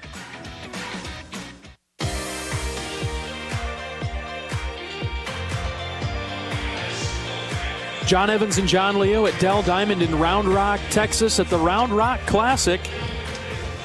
Sam Houston leading Iowa 2-0 as we get into the 5th inning now. Langenberg back on the mound for the Hawks. And we'll see. It'll be 9-1-2 for the Bearcats. They've just kind of pieced a couple things together, and it seems like it's come all of a sudden, right, where maybe Ty gets the first out and then all of a sudden back-to-back hits. It's not like they've really dominated or hit around Ty too much, just a couple things here or there. Well, like you talked about, too, it's the bottom of the order. Easton Lloyd, 1 for 2, and actually it starts with Clayton Chadwick, 2 for 2. He hits 368 in the 5-hole. Easton Lloyd, 1 for 2, 346. Mm-hmm. They're aggressive early in the counts, too, which I think we had in the scout, but they're going after those first pitches, just like Miles Jefferson did right there. He swings and misses at the first pitch from Langenberg. The second one he lays off. It was in the same spot. It's 1-1. Yeah, Ty's been able to get the bottom of the very bottom of the order and the top of the order, but he's really struggled kind of with that 3, 4, 5 guys. 1-1, down the line and left, hit well, and down for a base hit. Jefferson around first, headed for second. Here comes the throw, and it's cut off by Seegers at short. A leadoff double for Miles Jefferson in the 5th inning. And again, I think that's the more surprising part of all this is, last week, Ty, all the hits were extra base hits. Today, 3 of the 6 hits doubles, and there was a loud foul ball right before the strikeout. There was a diving catch to save another extra base hit. It's not quite sharp enough right now. Top of the order, here's a bunt for hit attempt right in front of home plate. Moss will grab it, throw it down to first. Out number 1, but Jefferson will advance from second to third on the backside as Brewster tried to put down the bunt attempt, and he did so nicely, but did the job for the Bearcats. They've got a runner on third with 1 away. Yeah, that wasn't, for bunting for a hit, that wasn't the greatest bunt for a hit, but it certainly served the purpose as he hit just a little spinner there a couple feet in front of home plate, and Moss had to come out and make the play. And so now with the wind picking up a bit, the infield is in for Iowa. First pitch is past Tello into left field for a base hit. I got a glove on it. Just that extra 2 steps in cost him the fielding there. Run scores for Sam Houston. They lead 3-0. They got 7 hits through 4 1/3 compared to Iowa's just 1. Yeah, that was ripped. And Tello dove for it. I think it went off his glove. Tough play. They'll give that a single for sure. There's no way that's an error by any means. But with the infield in, Wischkowski burns Tello at third. Yeah, it would have been a spectacular catch. He got just a bare piece of leather on it, but not enough. First pitch strike there on the inside half to Contreras. Contreras is 0 for 2. With the runner on first and 1 out, could use a ground ball, maybe get a double play going. Langenberg set with the pitch. Here it comes. This one's in the air towards Frazier and right. He's got a beat on this one. He makes the catch. 2 away in the 5th. Runner stays put there at first. Good job there by Ty to settle back in and get that out in Contreras. Yeah, Contreras didn't miss that one either, but fortunately that one was right at Frazier, who made a good play. Noticing with Sam Houston, they're elevating the ball. These are not necessarily ground balls. These are line drives and fly balls. They keep hammering that left field corner. If they've move it to right a little bit, Peterson catches those, right? They've taken Ty's off-speed pitch and really pulled it hard down the line. Here's another ground ball to the left side. This one's through for another hit as Yannick is on. Runners on first and second now. With 2 away in the 5th, Sam Houston 3-0. You'd really like to see Ty get out of this, and you can bring in Simpson to lead off the next inning. But we're kind of joking on the bus ride, as I was saying. He goes, they told me I'd get a clean inning, and what did I come into? Was second and third, and nobody out. Yeah. So good job of him for adapting. He didn't get what he was expecting, but he still got outs. Here's Clayton Chadwick. He's 2 for 2 with a double and a single, also an RBI. First pitch to him is a breaking ball that misses at the ankles of the left-handed Chadwick. And this is really important now. You got to limit the damage, and Chadwick's been the best hitter for Sam Houston this evening. Big gap in right center field. Deep in right is Frazier. The 1-0 pitch to Chadwick. Opposite field, foul and out of play over the Budweiser sign in the left field corner. 1-1. Yeah, 3-0, even with only 1 hit for the Hawks, doesn't feel insurmountable yet. You let a couple of these guys chasing around in and adds a little more spice to it. 1-1 pitch on the ground and foul past DeRiggi at first base. 1-2. You feel like Iowa, the bats, they need a little jolt of energy somewhere, though. It is a little bit noticeable, the levels of energy from Sam Houston compared to Iowa. 1 ball, 2 strikes with 2 outs in the top of the 5th. Bearcats leading 3-0. Yeah, you talk about the energy. Their first baseman, he catches the 3rd out of the inning. He goes over his head. He goes behind his back. I mean, he's having some fun. He's feeling pretty good about it. Their dugouts up on the rail chirping. Check on the runner at second. Extend that pitch clock a bit. Back to 20. Ty looks in for the sign. 1 ball, 2 strikes with 2 outs. Iowa down by 3. Runners on first and second. The pitch. Fouled to the left side again. Good job by Chadwick to stay alive.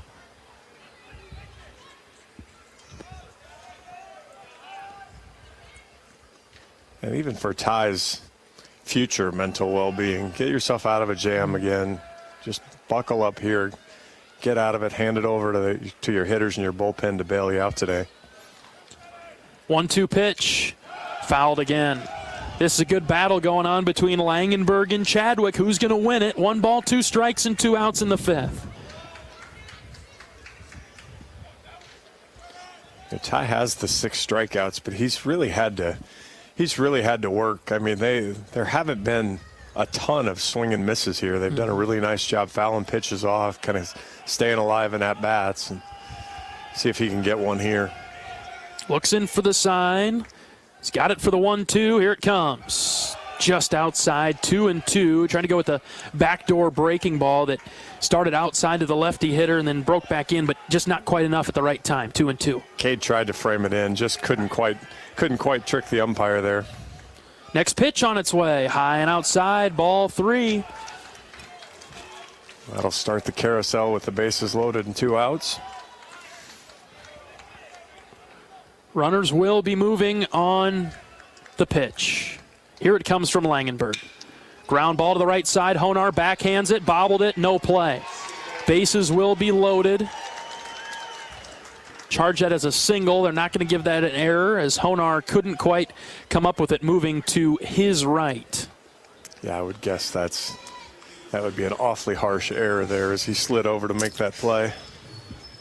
Now the bases are loaded with 2 away. Here's Easton Lloyd. Bearcats 3. Hawks nothing, and here comes Coach Heller. Out of the third base dugout, looking towards the bullpen in left center field, still looking as the infield comes in. You're going to get Keaton here, I think. And Coach Heller will take the ball from Ty Langenberg. We've got some changes coming. We'll take a pitching change break. When we return, we'll have the rest of the 5th inning with the bases loaded and 2 outs. Sam Houston 3, Iowa nothing. We're back right after this pitching change break. You're listening to Hawkeye Baseball from Learfield. At Oak Knoll, our mission is to provide exceptional retirement living and health services through life care. I'm Steve Rowe, Executive Director. We are a not-for-profit life plan community and have served Iowa City for more than 55 years. Our team helps residents create home by living our values of caring, respect, enthusiasm, awareness, teamwork, and encouragement. If you're looking at retirement options, visit our website at oaknoll.com. We want you to lead life your way. Go Hawks! At US Cellular, we think phones are great, but they're not always great for us. Because while they connect us to so much, they can also distract us from, well, us. The us that actually laughs out loud with each other instead of just texting it. That knows being in the same room doesn't always mean being together. So let's find us again by putting our phones down. Not forever, just for 5. 5 days, 5 hours, even 5 minutes. Join US Cellular in the Phones Down for 5 challenge. Find out more at uscellular.com/findus.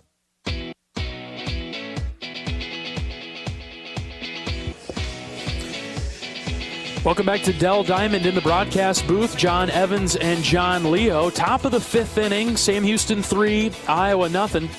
And the bases are loaded for the Bearcats out of the whack with 2 outs. New pitcher for Iowa will be Keaton Anthony. Keaton has 1 appearance this year. 2 2/3 innings, gave up 2 hits. He struck out 2, and he walked 1, and he comes in a tough situation here. Bases loaded, but 2 outs. Yeah, I like how you found the optimism there in the but 2 outs, but I'm not sure there's any pitcher that wants to walk in on a 50-degree day at most and have your bases loaded when you get to the mound. Anthony, typically the designated hitter for Iowa, but a bigger emphasis this year on his efforts on the mound. I think he pitched 1 game last year. Did a real nice job there, but was really focused on the hitting side. didn't get drafted where he wanted to, or didn't get the projected slot that he thought maybe would be coming to him after the year hitting, and so when he made the decision to come back and be all in, it was it gave him an opportunity to throw, which he's pretty good at it. Fastball, changeup, locates really well with the changeup. Not quite as well as he wanted in Florida last weekend, so hopefully he's got better command of that today, and it's a good out pitch for him. We'll see what he's got in his arsenal this evening. Big spot. We've said that a couple times today. Iowa's gotten out of it earlier. They're going to have to get out of it right now with the bases loaded, 2 outs. The batter is Lloyd. First pitch is on its way, and it's inside for a ball. Breaking ball would not go, and it's 1-0. Sam Houston 3, Iowa nothing in the top of the 5th. Hawks have just 1 hit offensively. They've given up 8. The 1-0 pitch to Lloyd. Called strike on the outside corner. There it is. 1-1. Getting through that's the 83-mile-an-hour changeup. You're behind 1-0. There aren't many hitters that are going to sit on changeup there. Out of the windup, Anthony's ready. 1-1 in the air. On the infield, Anthony is going to call everybody off, and he'll make the grab to the first base side of the mound. So, all right, a pressure situation. Keaton comes in, throws a couple of strikes, and catches the pop-up right back to him to end the threat. You never want your pitcher to catch a pop-up, but I guess when your pitcher's a right fielder by a trade, too, it's okay to let him catch it. Well, just a little bit of a scare there for the Hawks, but still give up a run and are down 3-0. Got to find a way to generate some runs to get back into this one. We head to the bottom of the 5th. Iowa trails 3-0. You're listening to Hawkeye Baseball from Learfield. When you're in the eastern Iowa area, be sure to visit and connect with the official local business partners of the Iowa Hawkeyes. The hotel at Kirkwood Center, Iowa's premier luxury hotel. The Jill Armstrong team with Skogman Realty, the area's premier realtor. And Options Exteriors, your preferred local roofing and exterior company. Handling all of your exterior needs from roofing, siding, windows, and gutters, they've got you covered. Providing free damage inspections and help filing insurance claims. Call 319-343-6376. At U.S. Cellular, we think phones are great, but they're not always great for us. Because while they connect us to so much, they can also distract us from, well, us. The us that actually laughs out loud with each other instead of just texting it. That knows being in the same room doesn't always mean being together. So let's find us again by putting our phones down. Not forever, just for 5. 5 days, 5 hours, even 5 minutes. Join U.S. Cellular in the Phones Down for 5 challenge. Find out more at uscellular.com/findus.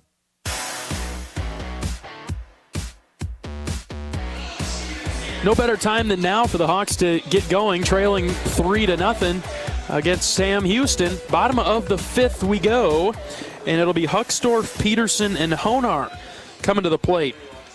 This exact trio came to the plate in the 2nd. They went down 1-2-3. How about 1-2-3 worth of hits right here? Yeah, what is he? Is he on 9 in a row now? Something like that after the pickoff at first base. So it's probably 10. But, yeah, it's time for the Hawkeyes to make a little noise here. Iowa's got just 1 hit. It came in the 1st, courtesy of Raider Tello. Atkinson doing a nice job for the Bearcats. And he challenges Huckstorf with a high fastball that Kyle goes after, swings and misses down in the count 0-1. Here's the thing, that you can't expand your strike zone. You still have to maintain your hitting discipline here. Kyle can't hit a 3-run home run right now. We just need him on base just to get it started. Now he'll have to protect the plate with 2 strikes as he watches a breaking ball clip the outside corner. 0-2 for Huckstorf with a big gap in left field. This one skips in the dirt, blocked by the Bearcat backstop Yannick. 1 ball, 2 strikes. Let's get on any way possible, Kyle. And we heard Coach McGrath talk today about a challenge versus a threat. And right now, guys might be feeling a little threat. They got to relax a little bit. 1-2. Fouled over our heads and to the right. Stays here 1-2. Nobody out to kick off the 5th inning. Iowa down 3-0. We're just at 54, 55 pitches now. We need to work him just a little bit. 1-2 to Huckstorf. In on the hands, 2-2. Sam Houston's in a good spot with their pitching. You mentioned the pitch count basically being at 54, 55. So they can keep going with Atkinson, who's been good so far, as the 2-2 is on its way. Lifted in the air to left and shallow. Shortstop goes back. And he will catch it as the left fielder came in and dove underneath, but the shortstop, Jefferson, he'll make the catch for the first out of the inning. Whoa, that was close. Yeah, that ended up snow coning to the top of the glove, and even more importantly, I'm glad they didn't. Having played enough shortstop in my life, I get a little itchy when the shortstop's about to get smoked by the outfielder, and especially sliding. I mean, he could have been some serious damage there. One away in the Hawkeye fifth. Here comes Sam Peterson. I was mentioning Atkinson with a low pitch count and a good bullpen behind him, the best of both worlds for the Bearcats. So, like you mentioned, John, to drive up some counts a little bit, make him throw a little bit more, and hopefully get a few of these balls to the grass in the outfield. Peterson with a 1-1 count with one away, bases empty in the fifth. Yeah, this is set up. This is the dream scenario for the Bearcats right now. As they get into their bullpen, I mean, they can cherry pick the 2 or 3 really good arms they have to try to get them through the last 3 innings, assuming Atkinson gets them through this one. 2-1 to Peterson, swing and a miss, 2-2. Petey switched numbers on me this year, screwed me up that first weekend. Really? Paying attention. Yeah, he was 31 last year, so he got back to 11. He took Patty's number. 2 balls, 2 strikes to Peterson. Inside ball 3. How about a walk or something, right? That's the pitch he got punched out on the last time at bat. So he got his knees buckled there again, but just missed inside that time. Full count, looking for a way to get on. Here's the pitch on the ground to short. Ground ball scooped up by Jefferson, thrown across is in time, very close, but they get Peterson by a fraction of a step, 2 away. Shortstop bobbled it just a little, and Petey was hustling down the line the whole way and almost got there. Sam Honar comes in to the batter's box. Sam popped up in foul territory to the third baseman to end the second inning. Try to keep the fifth going here. First pitch to him, sliced foul down the left field line.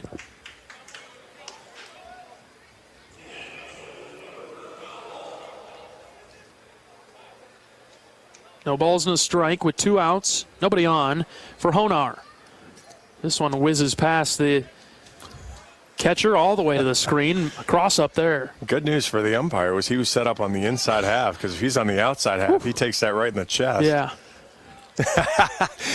He gives the catcher a pat on the back there. Don't do that again. 1 ball and a strike to Honar. The pitch outside. Ball 2. That was right where, I mean, Atkinson's doing a great job. He hit his spot perfectly there, just missed it just an inch outside. His catcher was set up right there. 2-1 is a nice off-speed swing and a miss, 2-2. We talked about that with Ty earlier in the game.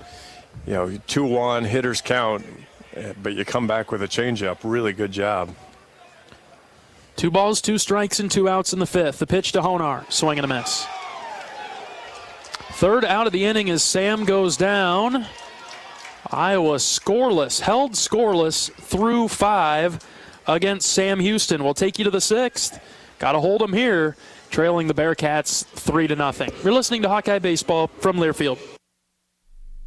At Oak Knoll, our mission is to provide exceptional retirement living and health services through life care. I'm Steve Rowe, Executive Director.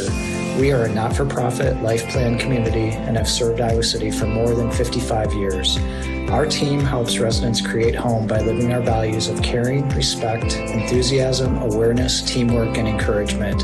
If you're looking at retirement options, visit our website at oaknoll.com. We want you to lead life your way. Go Hawks! Woo! Got my nachos, got my big TV, and my favorite chair. It's game time. But you know, the only thing that would make it a little better is if I could listen to my local broadcasters while watching the game. Hello. You must have wished for your game to be synced with TV and radio. I sure did. Do you have a DVR? You bet. Do you have a streaming device? Yeah. Blammo! Your game is now synced. It's that easy. Oh, boy. To see if you can get synced, head to syncmygame.com from Learfield. Syncmygame.com? Syncmygame.com.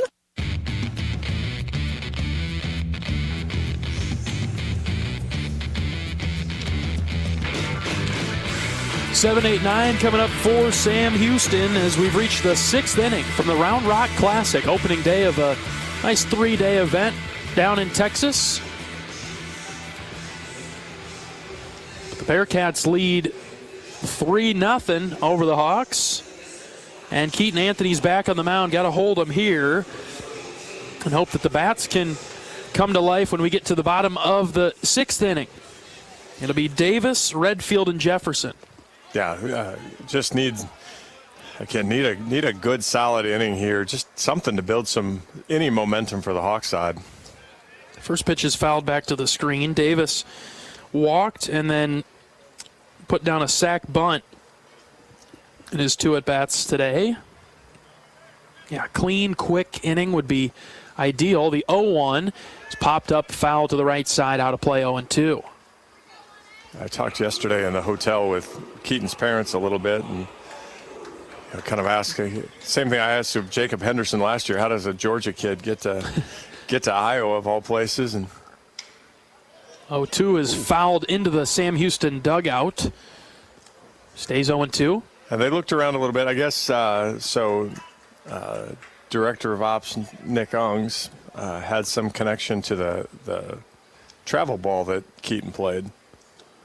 So they made a call and made a connection there, and obviously Keaton's got enough talent to warrant a further look. And he was convinced when he came up to a football game and saw the Iowa wave. And how about that right there as he gets a strikeout on a check swing. Nice pitch on the inside. Certainly glad that Keaton Anthony wears the Hawkeye black and gold. Yeah, and funny enough, probably the best scouting report I got was from his dad, who coached him all growing up, and that was the fastball and fastball changeup. And it sounds like Keaton does a pretty good job of self-scouting because he said, I didn't have my best changeup last week, and I heard the coaches say a similar thing. First pitch swinging is Redfield as he hits a slow roller into the outfield for a base hit. Just splits the distance between DeRiggi and Honar for the 10th hit of the game for the Bearcats. A soft single to right, and Redfield is on. Actually, is that... I'm lost now. That doesn't look like Honar anymore at second base. Oh, yeah, it is. My bad. He switched numbers, too, from last year. All good. You had me second-guessing, too. Anthony's in the stretch with a runner on first. A leadoff pitch to Jefferson is in the dirt for a ball, 1-0. Well, the Hawks turned quite a few double plays against Quinnipiac down in Florida. We could use one of those right here. Something more momentous than just getting a few outs in this inning. Something to really turn the tide. 1-0 pitch on its way to Jefferson. Inside, but called strike on the corner, 1-1. Yeah, a little 6-4-3 wouldn't be a bad thing here.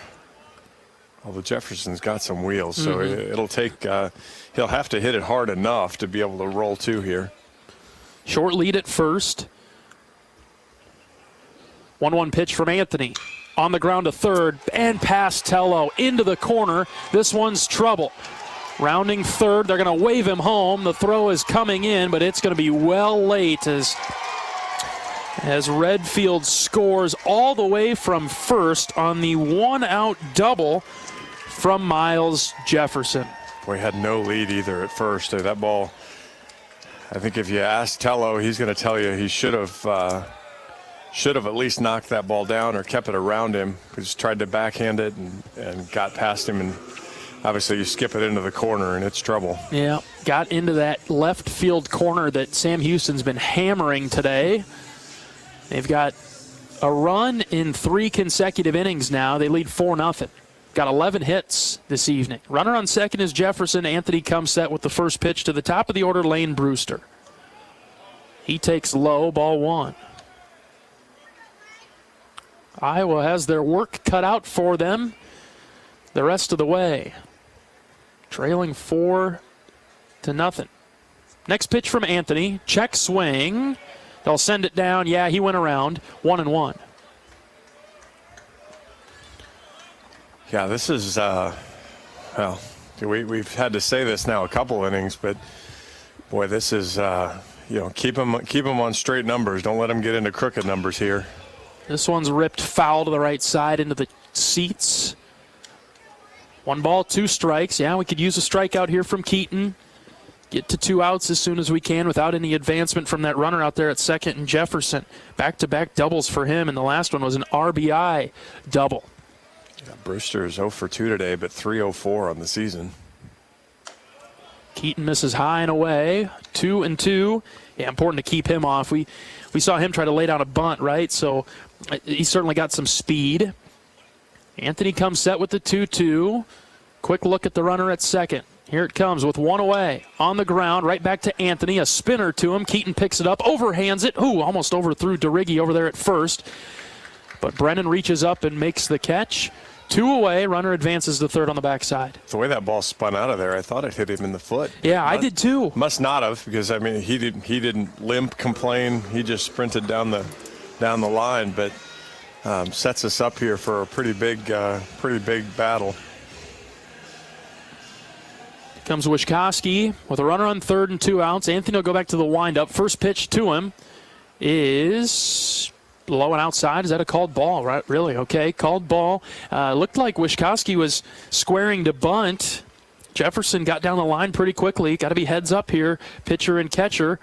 The 1-0 count. Anthony shakes off a couple of signs. Now he's set with the 1-0. Here it comes. In the air, right center gap. Frazier gives chase, and he's got it. He makes the catch, reaching up into the night sky for the 3rd out of the inning. Good contact there by Sam Houston, but Frazier tracked it down in the gap in right center. Another run on the board for the Bearcats, though. Iowa trailing 4-0. Bats have to come to life here in the bottom of the 6th. We're back right after this. This is Hawkeye Baseball from Learfield. When you're in the eastern Iowa area, be sure to visit and connect with the official local business partners of the Iowa Hawkeyes. The hotel at Kirkwood Center, Iowa's premier luxury hotel, the Jill Armstrong team, with Skogman Realty, the area's premier realtor, and Options Exteriors, your preferred local roofing and exterior company. Jill Armstrong and her team strive to make every buyer and seller at ease with the real estate process. Contact the Jill Armstrong team with Skogman Realty for all of your real estate needs. Call 319-631-5455. After a cancer diagnosis, it's natural to want to start treatment right away. But first, get a second opinion from a team that specializes in your cancer. I'm Dr. George Weiner, Director of University of Iowa Holden Comprehensive Cancer Center. Before you start treatment, you deserve to be confident you have the right diagnosis and know every option available to you. So whether it's with us or somewhere else, get a second opinion. It can change your care and your life.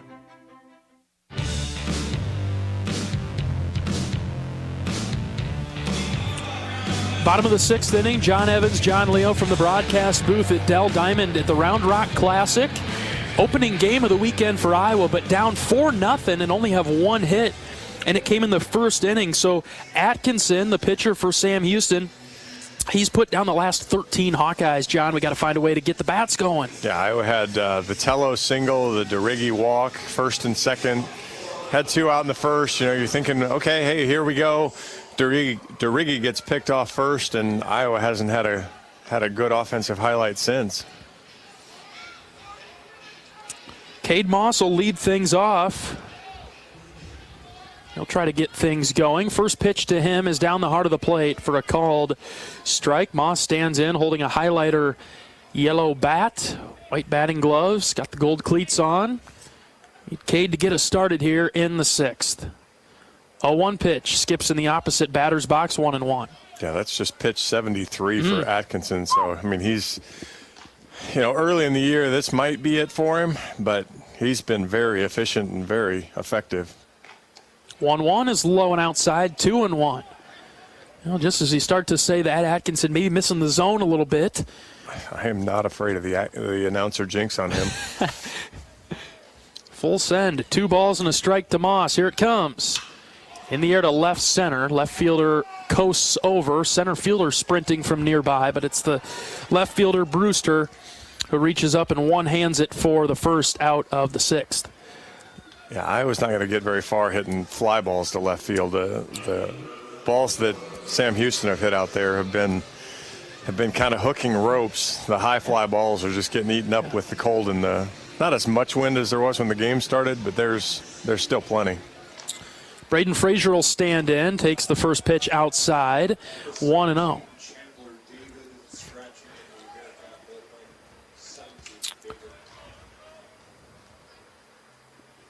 Frazier will take this one inside now, 2-0. Hitters count for the 9-hitter for the Hawks. He struck out his first time up in the third. We talked about it with Coach Heller in the pregame to get small ball and to get active on the base paths. Frazier scoops this one in the air to right, but right to the right fielder. Chadwick is there, 2 down. That's that 2-0 pitch that if you're going to swing at 2-0 pitch down 4-0, it better be exactly where you're looking, and you better drive it somewhere, and that was not the outcome we had. Yeah, fly out to right, and now top of the order with Seegers as the 6th inning is moving quickly, not in the Hawkeyes' favor. Down 4-0 to Sam Houston. Only 1 hit came in the first. First pitch to Seegers. He squares to bunt, puts it right back to the pitcher. Atkinson will pick it up and throw it to first, and the Hawks go down 1-2-3. All right, got to find a way to generate some positive momentum, some energy from these Hawkeyes on Friday night down in Round Rock, Texas. We've played 6. Iowa's down 4-0. We're back right after this. You're listening to Hawkeye Baseball from Learfield. I'm Mark Wahlberg, and I have some exciting news to share. At Wahlburgers, we are all about bringing the family together to enjoy a great meal and have a great time. That's why right now, for a limited time, kids eat free every day at all Hy-Vee Wahlburger locations. Kids 12 and under can enjoy 1 free kids meal with any purchase of an adult burger, sandwich, or entree salad. Bring the family to Wahlburgers and the Wahlburgers and Hy-Vee stores, where right now kids can eat free. When you're in the eastern Iowa area, be sure to visit and connect with the official local business partners of the Iowa Hawkeyes. The hotel at Kirkwood Center, Iowa's premier luxury hotel. The Jill Armstrong team with Skogman Realty, the area's premier realtor. And Options Exteriors, your preferred local roofing and exterior company. Handling all of your exterior needs from roofing, siding, windows, and gutters, they've got you covered. Providing free damage inspections and help filing insurance claims. Call 319-343-6376.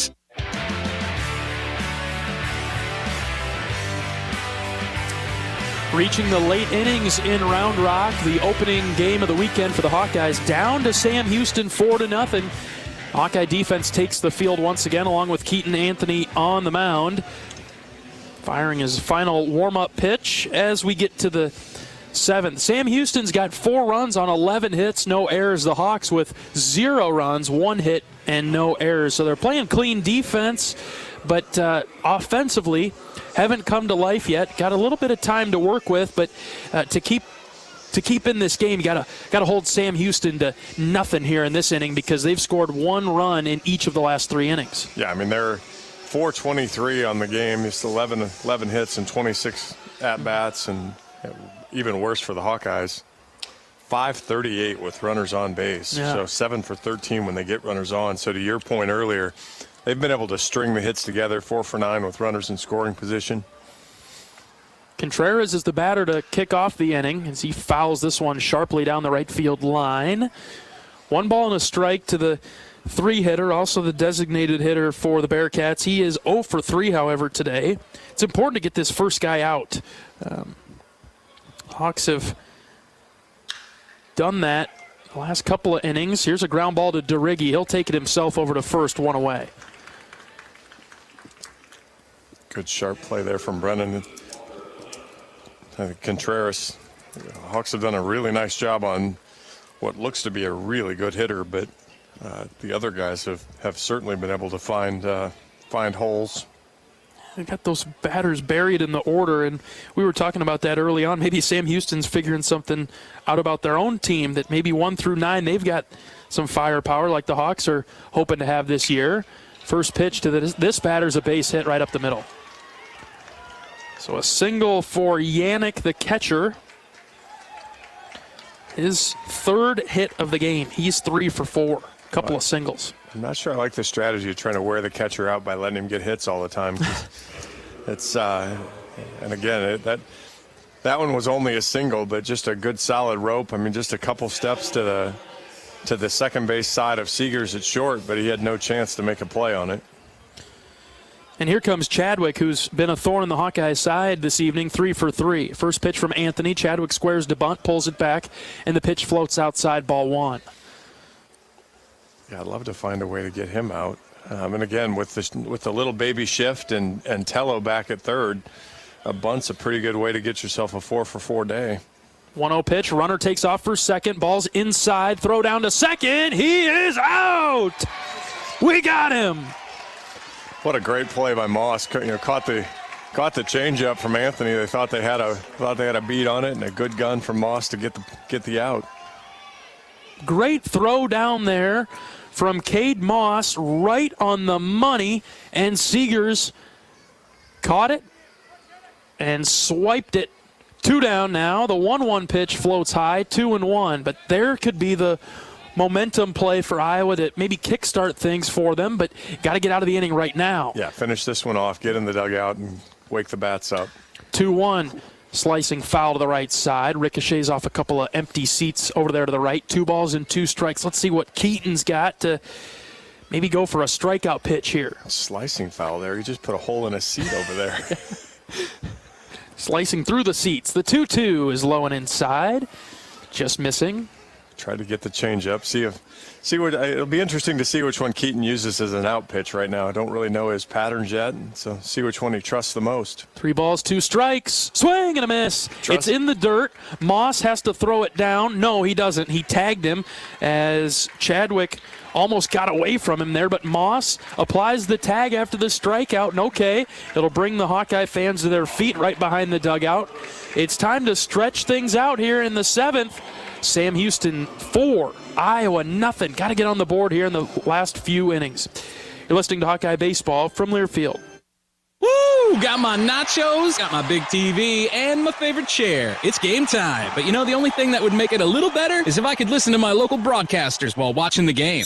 Oh, hello. You must have wished for your game to be synced with TV and radio. I sure did. Do you have a DVR? You bet. Do you have a streaming device? Yeah. Blammo! Your game is now synced. It's that easy. Oh, boy. To see if you can get synced, head to syncmygame.com from Learfield. Syncmygame.com? Syncmygame.com. We all love a good win. Catching up with friends, saving money at the pump, soaking up the perfect Iowa day, sitting down to a really, really good meal. These are the everyday delights that make us smile. These are the moments that connect us all as Iowans. And these are the wins that, more often than not, start with Iowa's farm families and the crop they're growing. Because when corn grows Iowa, Iowans win. Learn more about how to share your own wins at iowacorn.org/IowansWin.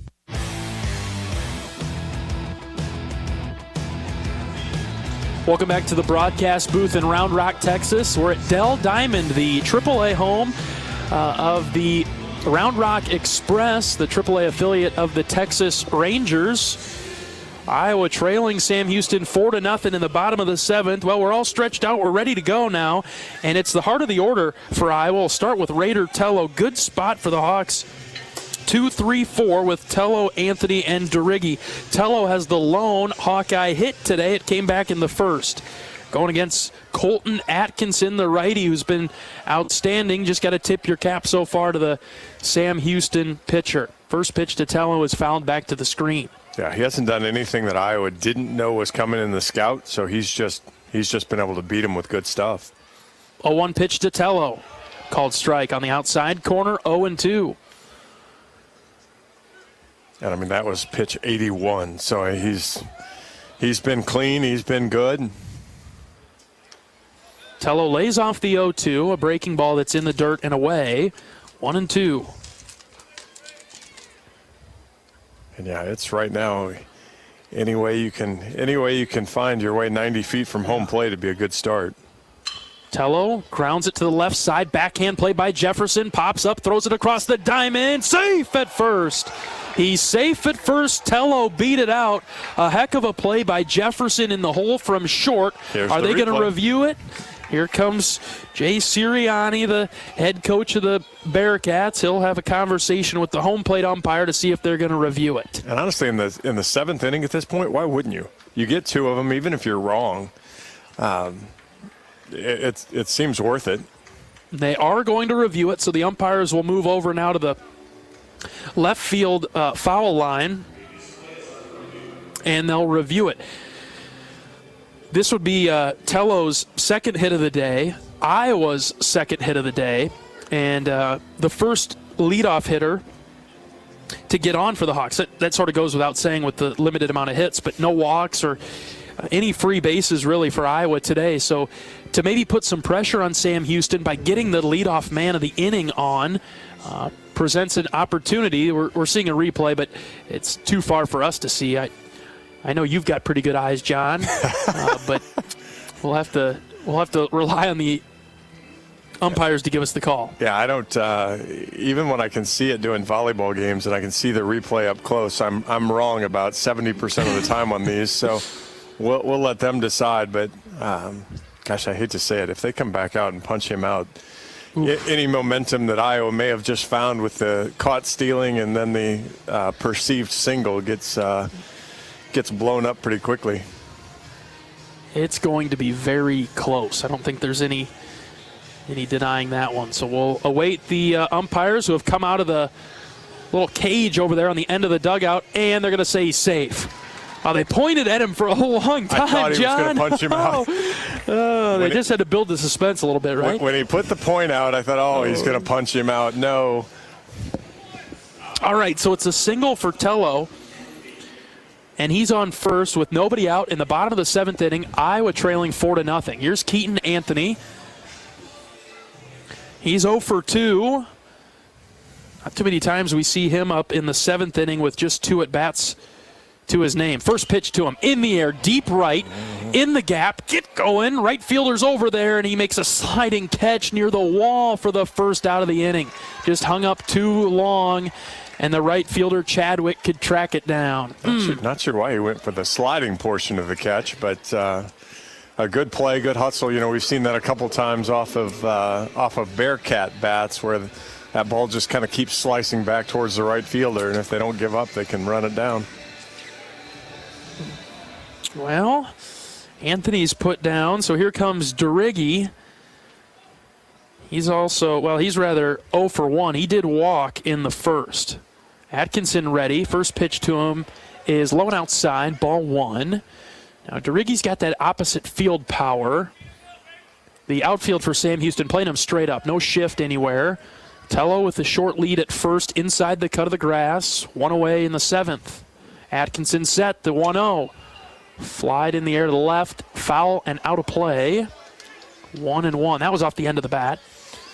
Yeah, and their scout doesn't really have a ton of opposite field in him because even the shortstop shaded over to second. Third baseman's well off the line. So if he could just, again, hit a line drive right now, Hawkeyes have hit a lot of fly balls. 1-1, called strike on the outside corner with a breaking ball. That's a tough pitch to hit. Maybe not the worst thing that Brennan didn't go after that one because that's likely a ground ball and would start a double play possibility. Yeah. We'll see. Roll over that one for 4-6-3. 1-2 pitch from Atkinson to Deriggi. Swing and a miss. Deriggi down on strikes, 2 away in the Hawkeye 7th.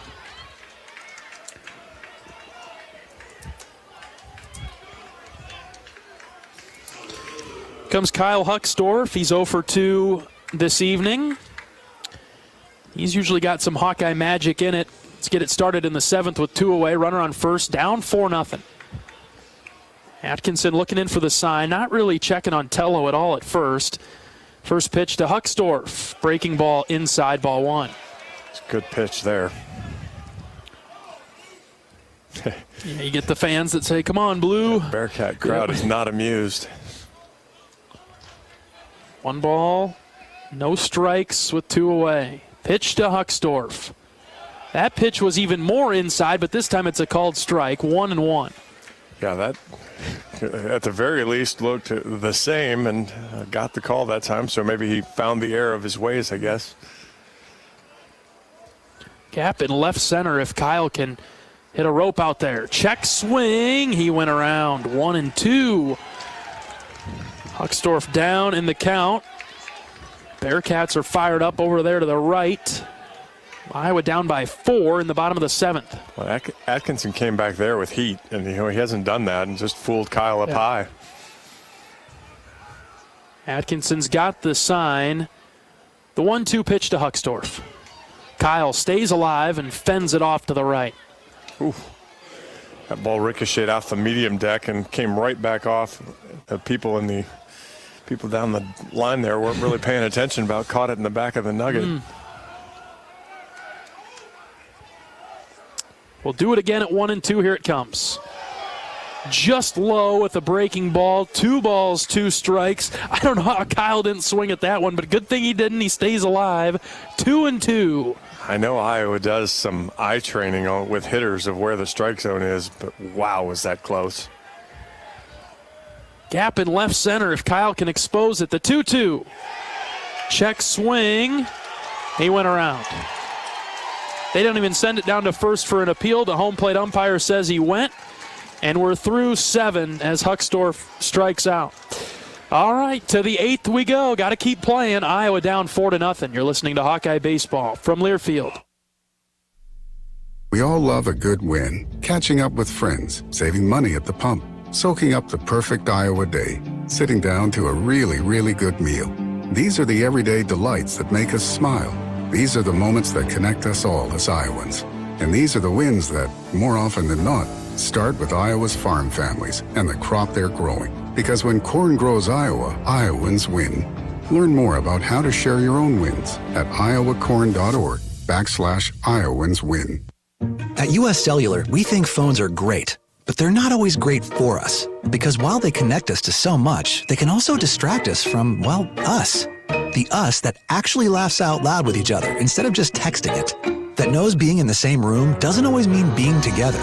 So let's find us again by putting our phones down. Not forever, just for 5. 5 days, 5 hours, even 5 minutes. Join US Cellular in the Phones Down for 5 challenge. Find out more at uscellular.com/findus.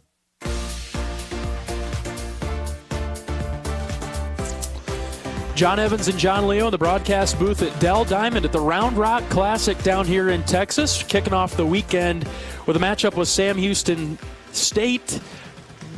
Well, the Bearcats lead 4-0. Getting the best of the Hawkeyes so far, but we're in the 8th inning. A little bit of time here for Iowa to get back into it. It'll start with a scoreless inning defensively if we can get that done. Tomorrow, Iowa will play top-ranked LSU, number 1 in the country. They knocked off Kansas State in the first game at the Diamond today. First pitch is at noon. John and I will have pregame at 11:30 right here on the Hawkeye Radio Network. Keaton Anthony on the mound for another inning of work. First pitch to the batter, Lloyd, is fouled out of play to the left side. Certainly looking forward to tomorrow's game. We'll see Brody Brecht on the mound against the number 1 ranked LSU Tigers, but hopefully we have a better taste in our mouth and can mount a comeback against Sam Houston tonight.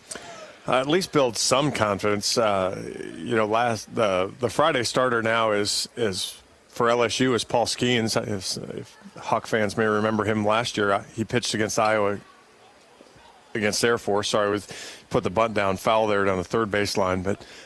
So would have been an interesting matchup with Brody and Paul, as both of them can touch high 90s, touch 100.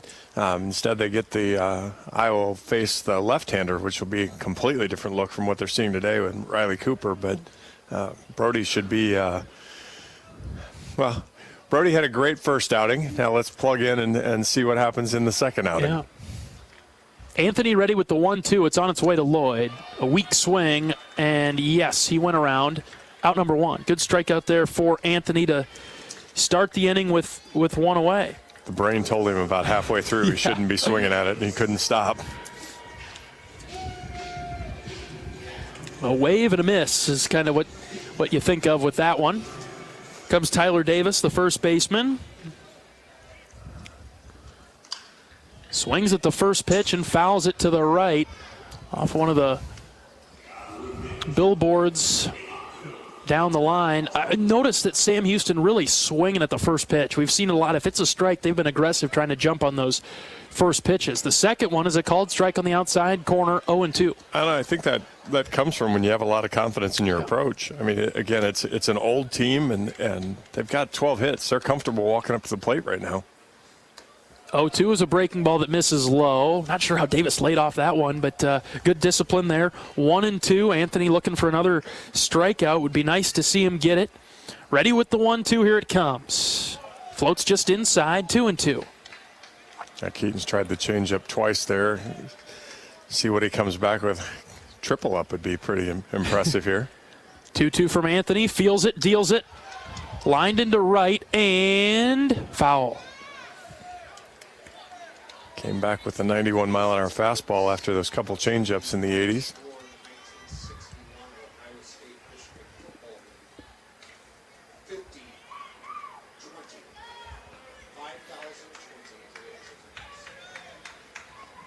Anthony winds and delivers the 2-2. On the ground, up the middle. Honar's got it, and he'll whip it over to DeRiggi, 2-away. So again, good defensive effort behind the pitching staff for Iowa today. Yeah, there's no errors, but you had Frazier made the great play in right field. You had a couple plays down at third that by no means were they easy. Try to lay down a bunt for a hit here. Anthony comes off the mound. It's going to be late. Great bunt with 2 outs by Joe Redfield. Put it down the line. Tello was playing deep at third. Anthony came over to try to get it, and that was just, again, tip your cap there. The small ball route with 2 away for the Bearcats. Yeah, probably got to let Tello make that play just because he's got momentum going toward first base as opposed to Keaton, who was a little bit off balance then, and that's not quite as much recent experience on the mound, and so you go ahead and make that play, and doesn't quite work out. Got him. They're going to pick him off. They throw it over to DeRiggi. He's got him. Boy, Anthony with a great move over to first. There's no question that Redfield was ready to go to second as he kind of hopped on one foot, his right foot towards second. By that time, Anthony had the ball over to DeRiggi at first, and the pickoff move is there. If you're willing to make the bunt to go ahead and hit, that's a great play to go ahead and try to pick him off because you're going to try to get him in scoring position. He had instant green light, was going on first movement, and Keaton picked him off. Well, a bit of an awkward sequence, but we'll take it to get out of the inning. Now the Hawk Bats, they're running out of time here. 6 outs to work with. We're in the bottom of the 8th inning. That's where we're headed. Hawks are down 4-0. We'll see if they can mount the comeback right after this. You're listening to Hawkeye Baseball from Learfield. Woo! Got my nachos, got my big TV, and my favorite chair. It's game time. But the only thing that would make it a little better is if I could listen to my local broadcasters while watching the game. Ah, hello. You must have wished for your game to be synced with TV and radio. I sure did. Do you have a DVR? You bet. Do you have a streaming device? Yeah. Blammo! Your game is now synced. It's that easy. Oh, boy. To see if you can get synced, head to syncmygame.com from Learfield. Syncmygame.com? Syncmygame.com. You probably know that a natural gas leak smells like rotten eggs. But what does a gas leak look or sound like? If you hear a whooshing or hissing sound, see dirt, dust, or water spraying from an area, or you get dizzy or queasy, leave the area immediately, then call 1-800-595-5325 once you're safely away. See MidAmericanEnergy.com for more safety tips. Paid for by the customers of Mid-American Energy.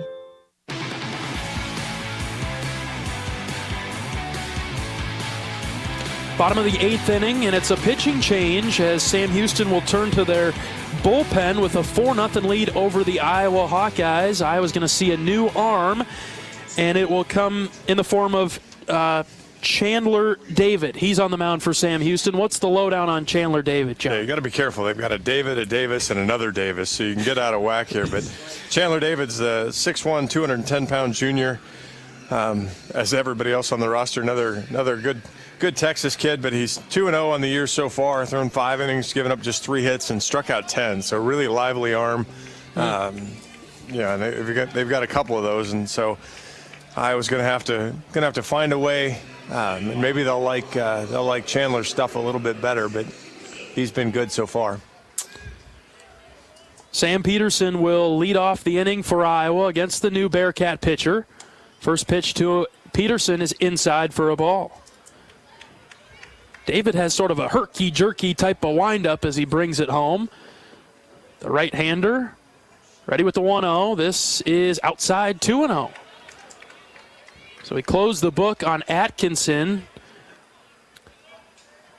7 strong innings out of him. Yeah, 7 innings, 2 hits. He walked 1. He struck out 7 Hawkeyes. 2-0 pitch to Peterson. Down the middle, 2-1, called strike. Atkinson threw a total of 94 pitches, 58 of them for strikes. 2-1 on its way to Peterson. Swing and a miss, 2-2. Felt like more of them were strikes than that. It did. It did. Bottom of the 8th, Iowa down 4-0. Have only mustered 2 hits today. The 0-2 pitch on its way. This is low, ball 3. Good eye there from Sam. Yeah, I'd have been walking back to the dugout on that one. 3-2 pitch on its way to Peterson. That's right down the middle, called third strike. Peterson tossed his bat and was headed to first. He's having a discussion with the home plate umpire, but Peterson rung up on strikes. 1 away in the bottom of the 8th. Let's step aside for a station ID break. Let's pause 10 seconds for station identification. This is Iowa Hawkeye Baseball.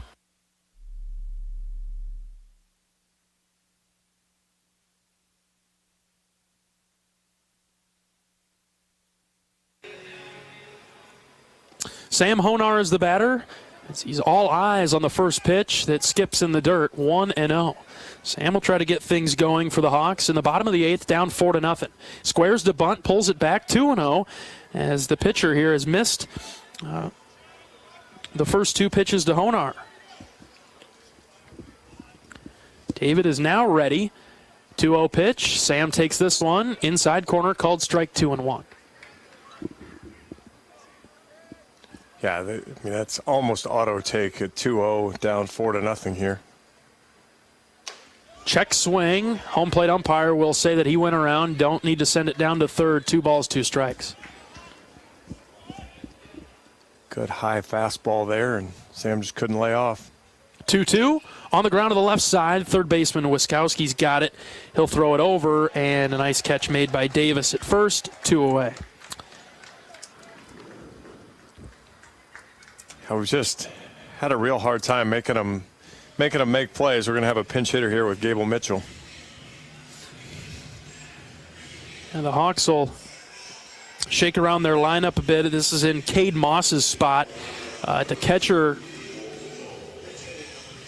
position. So Gable Mitchell will pinch hit here. See the adjustments that are made following this. David is set with 2 outs, nobody on. First pitch to Mitchell. Breaking ball starts him with, called strike on the outside corner. Mitchell, the freshman, left-handed hitter. Outstanding high school talent at City High. Down on the count, 0-1 in the bottom of the 8th. Hawks down 4. Fouls this back to the screen, 0-2. He was voted the most Iowan on the roster yesterday in the after practice with the Cepetis barbecue guys. Yep. 0-2 pitch to Mitchell. Low and outside, ball 1. A great breaking ball there. You could see the hook from here. Yeah. Almost backdoored it. It's interesting what would make somebody the most Iowan, but how about getting a rally started here in the 8th? The 1-2 pitch. This is low, 2-2. Well, come on. There couldn't have been anybody more University of Iowa than Gable Mitchell when you think about some of the family tree heritage there. No kidding. The 2-2, he stays alive. He's battling in there, the freshman.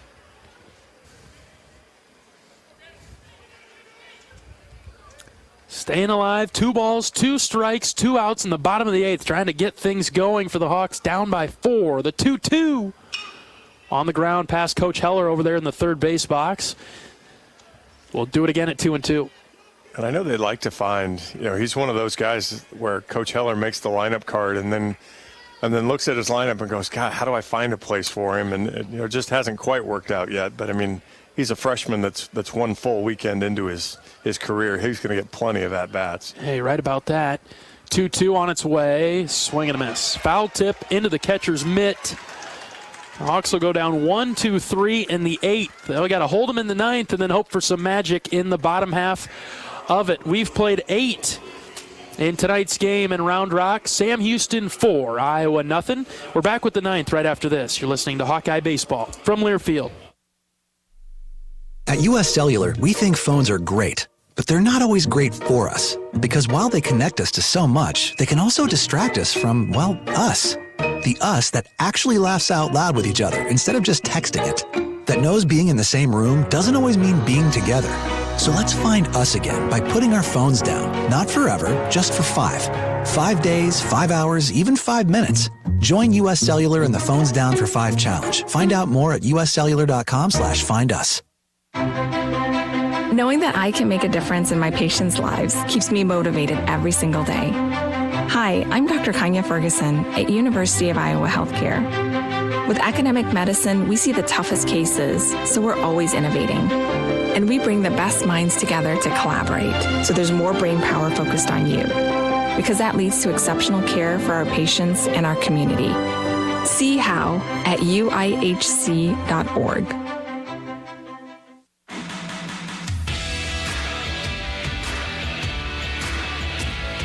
Top of the 9th inning from Dell Diamond in Round Rock, Texas. Iowa running out of time a little bit, trailing Sam Houston 4-0. Keaton Anthony will come back on the mound to face the Bearcat lineup. It'll be 9-1-2. Jefferson will lead things off. Tomorrow's game with LSU, first pitch is at noon. John and I will have pregame coverage beginning at 11:30. We're laughing about me bringing M&Ms in the booth and not being able to bring them tomorrow, but the kicker of this is I'm the variable. You may not make me back tomorrow. First pitch to Jefferson is a called strike on the outside corner. I think we're going to try to blame everything else first, John, for how today's gone so far. Got a little bit of time left, but I'd rather blame the M&Ms than blame you. 0-1 pitch to Jefferson. Foul out of play to the right side. 0-2. Keaton up ahead early. I appreciate that support. Positive outlook. That's what we're going to have throughout the year. Jefferson with back-to-back doubles. Today's 2 for 3. On the ground, up the middle, and past to diving Seegers. He's on with a single. Turns the corner hard at first, and then he'll scurry back. Leadoff man is on. A no-ball, 2-strike pitch that Jefferson sat on and drove it right up the middle. Yeah, that wasn't like self-defense, but he didn't put his most aggressive swing on it, but it just had kind of that seeing eye. Worked its way past Seegers there, who thought maybe he'd get a glove on it, but I'm still not sure, even if he makes the play, that he's going to. Jefferson is pretty fast getting down the line, so I'm not sure he would have been able to throw him out anyway. Good point. Also need to mention Ben Tallman is in catching after Gable Mitchell pinch hit for Cade Moss. Anthony with a quick move over to first to check on the runner Jefferson, back in there safely.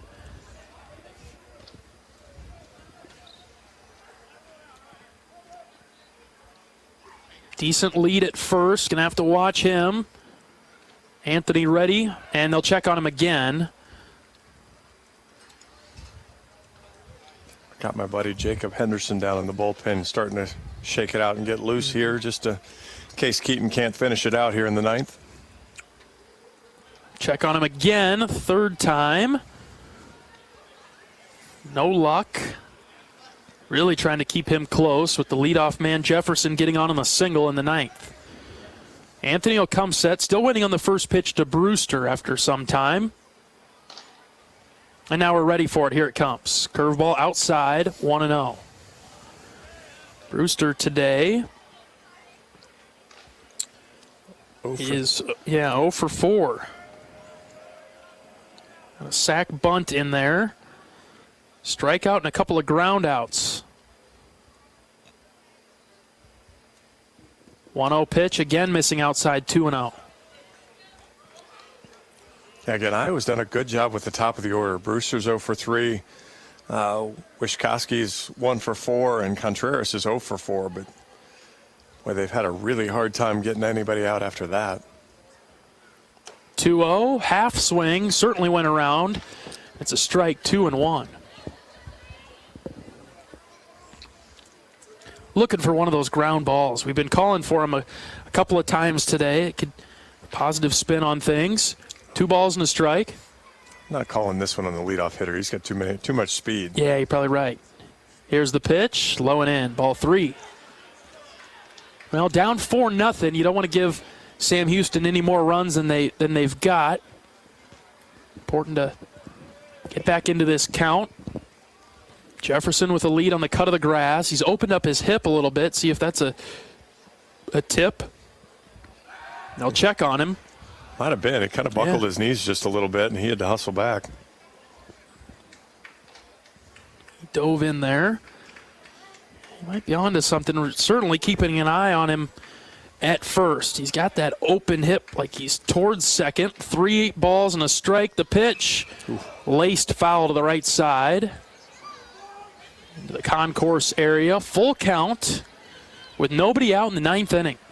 Yeah, you might see him run here. Yeah. Just again, I'm not sure that Brewster's a double play problem, but you might still see him run and see if you can create some movement in the defense and give Brewster a hole to hit through.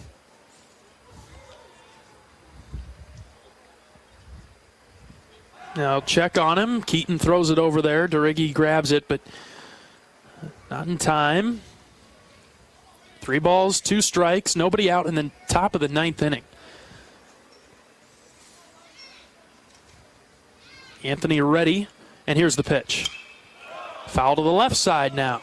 Do it again at 3-2. It wasn't going anywhere that time. No. He was planted over at first. I'm a little surprised, but maybe at 4-0, you're less worried about it at this point of creating any havoc out there.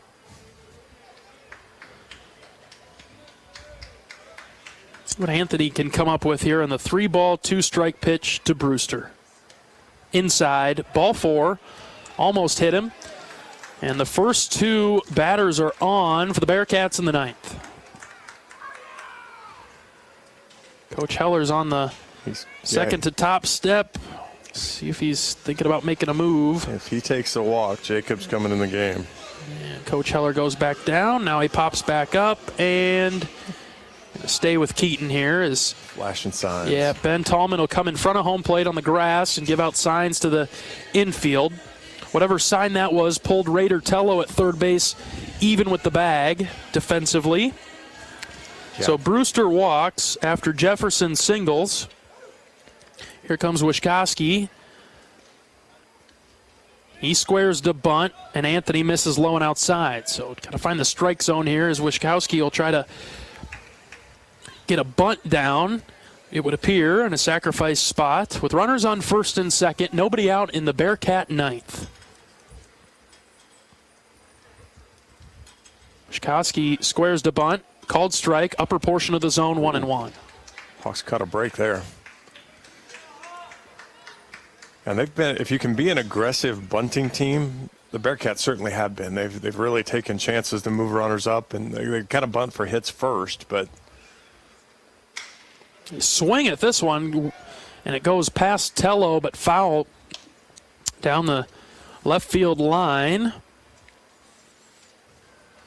Stay alive over there, Raider. That one was coming in hot. 1 ball, 2 strikes to Wischkowski. He takes that on the short hop. He's turning 3. Forget 2. Mm-hmm. We're out of the inning.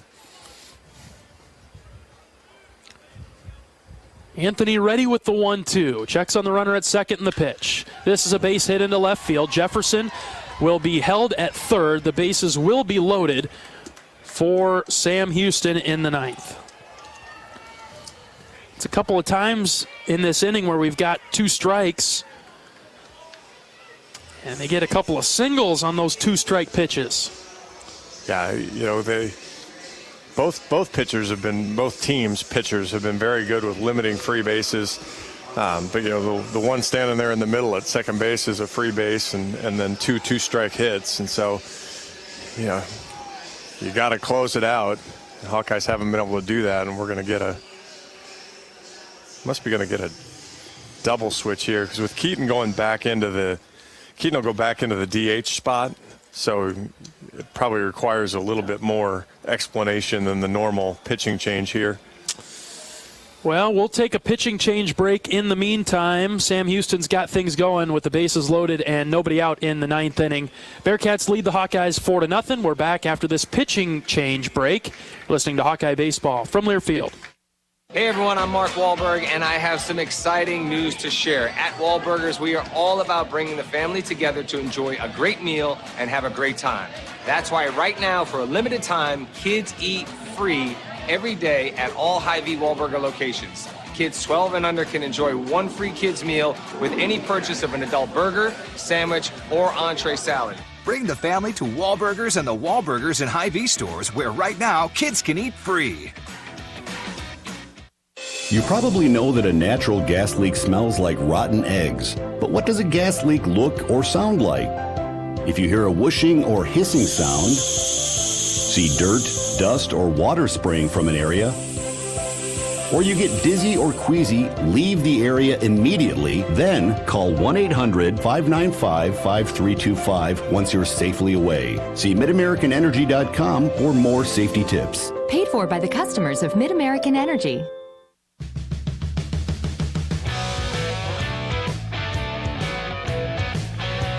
Welcome back to Hawkeye Baseball. Nick Gotilla is the new Hawkeye pitcher.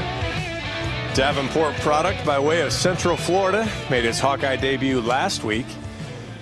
Threw an inning. Was part of the Sunday shutout. Actually didn't throw an inning. He threw a third of an inning. Walked a batter.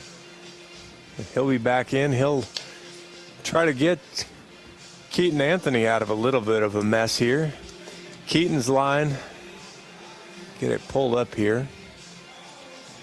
Keaton's line on the day, 3 1/3 innings, gave up 6 hits, 1 run, walked 1, struck out 3. But he is responsible for the 3 base runners out there, so got a chance to give up a few more runs unless his partner there does him some good and helps him bail out of a jam. But Nick, the big left-hander. So a whole different look again for the Bearcats. We'll see if the Hawkeyes can find one. The Hawks can find one that the Bearcats don't like as much here. And they've got a couple of left-handed hitters coming up here. And Contreras. And then is that Chadwick on deck behind him? Yeah, they go with quite a few here with Contreras and then, Chadwick you mentioned. So, leadoff single from Jefferson, and then a walk, and then a single by Wischkowski has loaded the bases for the Bearcats. Gotilla's first pitch is popped up on the infield. There you go. Infield fly. DeRiggi comes forward. He'll make the catch in between the pitcher's mound and home plate for the first out. And how big of an out is that? Good job, Gotilla. 1 pitch, 1 out, and it's so against your nature to do it, but with the infield fly there, it's almost fun to let it drop and see if anybody panics and decides they need to take off running. But and he was battling the lights a little bit. He was struggling there, and but yeah, you go ahead and make the catch. But it's interesting to see what you might create if you let that ball land. Bases still loaded with 1 out. Iowa trailing 4-0. Gotilla pumps a strike on the inside corner to Yannick. Yannick is 3 for 4 today. Reached safely his last 3 times after flying out to right in the 2nd inning. Gotilla set with the 0-1. It's on its way. That fly out to right was the diving play in right field, though. So he's a Braden Frazier netting away from being 4 for 4. Yeah, he's been on it today. Fouled that one back to the screen. No balls, 2 strikes. Infield moves back now. Corners are still in, but the middle infield ready to turn 2. The 0-2 pitch. Just high and outside. Ball 1. Good squeeze there by Tallman. And he'll probably get tomorrow's start and have to catch Brody. So completely different look here with Nick. Yeah. 1-2 on its way. This one missing at eye level. 2-2. Just moving it around, moving the levels around. We'll see if Nick can bring it back in here. And sometimes that's, if you can change the hitter's eye level, you get him up a little bit. And now if he goes with that backdoor breaking ball or something down low. 2-2, hit him. Hit him. And that'll bring home a run. It's 5-0. He backdoor breaking balled right into his hip. did a nice job to get Yannick in trouble, but ends up hitting him, bringing in another run, and the bases remain loaded with Chadwick coming up. And Chadwick's 3 for 4, struck out his last time, but before that did a lot of damage. He steps in with a 5-0 lead over the Hawks. First pitch to him, sliced foul to the left side. Bases still loaded with 1 away. Corners remain in for the Hawks. Top of the 9th inning. And that's another 2-strike damage there. I mean, that one's self-inflicted, but the third guy to get on base with 2 strikes. Cotillo ready with the 0-1. Here it is. This one bends Chadwick back in the box, and it's 1-1, inside and high.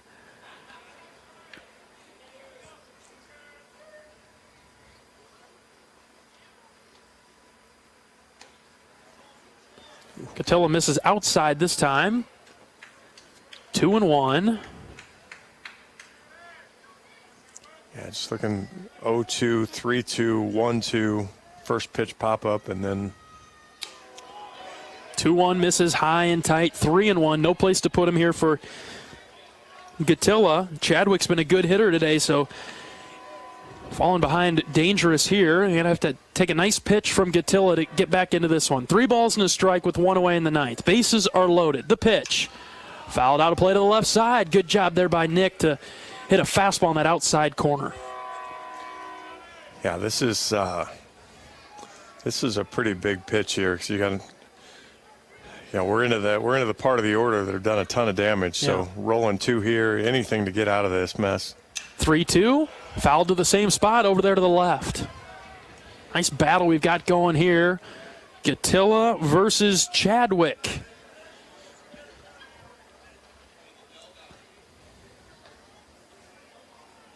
Nick looks in for the sign. He's got it. Feels and deals the 3-2.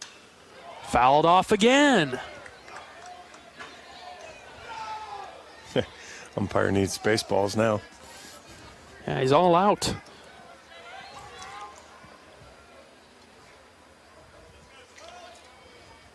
Ball boy will bring him a fresh batch. He's got 4 or 5 in his hand. Now we're ready for the next pitch from Cotillo as he looks in for the sign.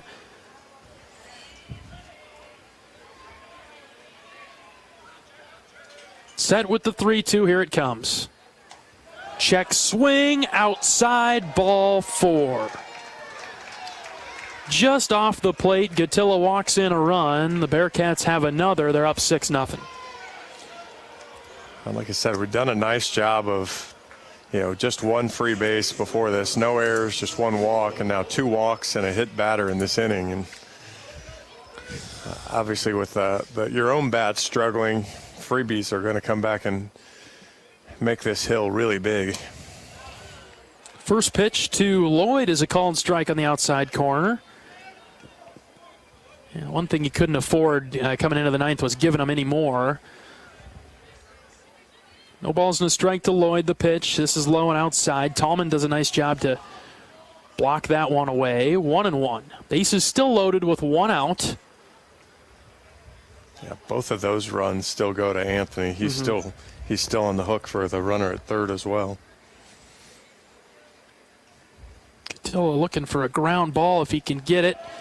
Throw strike first. Misses this one low and outside. 2-1.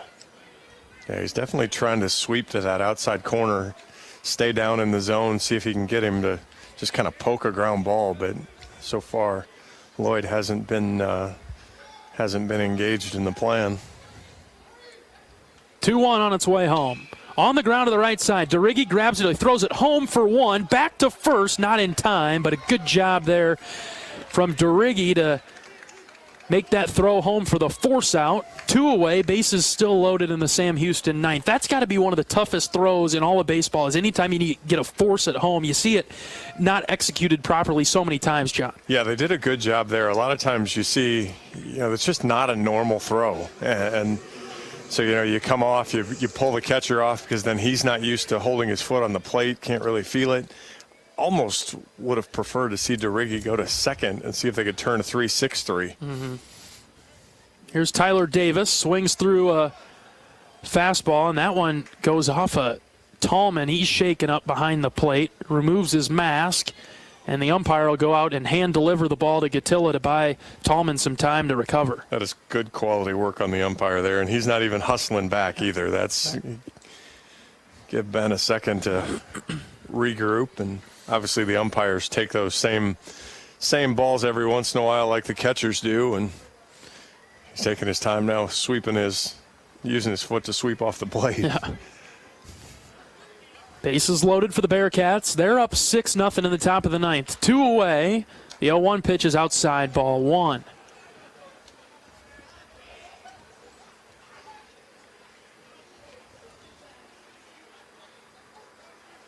Gatilla looks in for the sign, brings the glove closer to his face. Now he's ready with the 1-1 inside, almost hit him.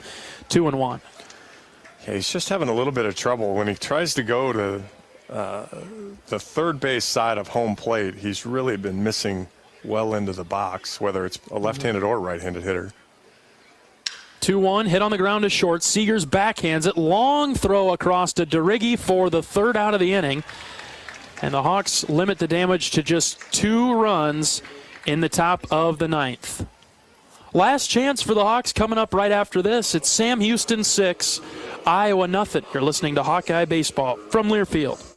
Hey everyone, I'm Mark Wahlberg, and I have some exciting news to share. At Wahlburgers, we are all about bringing the family together to enjoy a great meal and have a great time.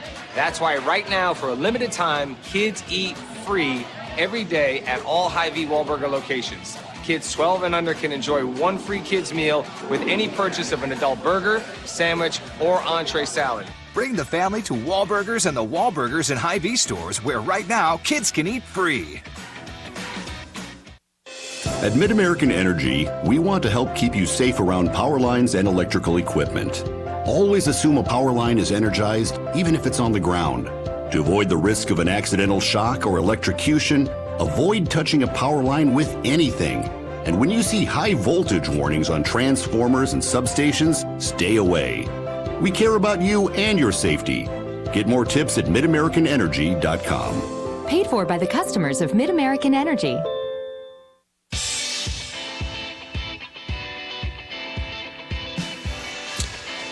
John Evans and John Leo back at the broadcast booth at Dell Diamond in Round Rock, Texas. First game of the weekend for Iowa. Not going the Hawkeyes' way. They've got their last chance coming up, trailing Sam Houston 6-0 here in the bottom of the ninth inning.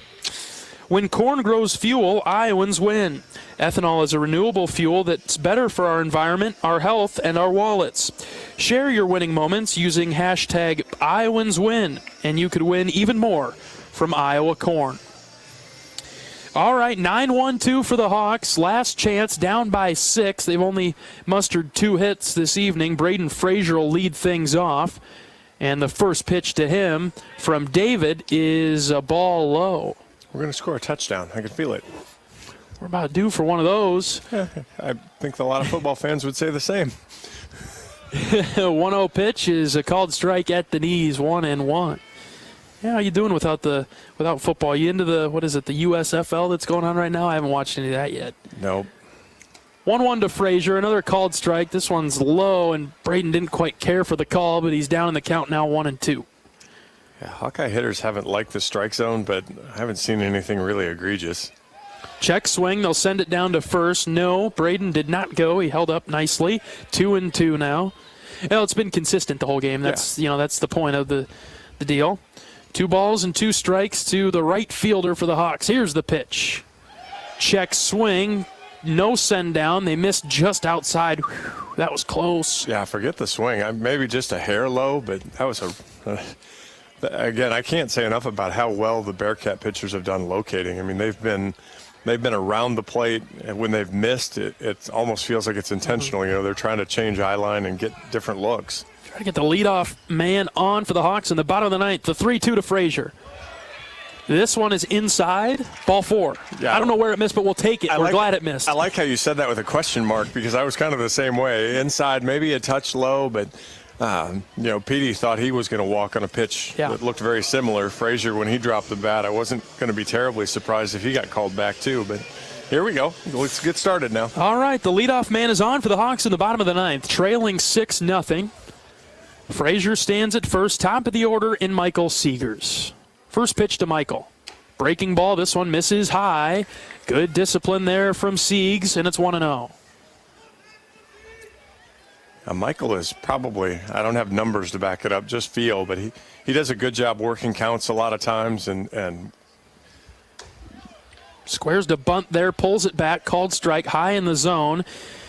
1-1. He is 0 for 3 today, but would like to see him get going. You're mentioning that he's working the counts. Yeah, he's not afraid to hit deep in the count. You know, a lot of guys don't want 2 strikes on him. Michael's not afraid to have an at-bat with 2 strikes on him. 1-1. This one also misses high. 2-1.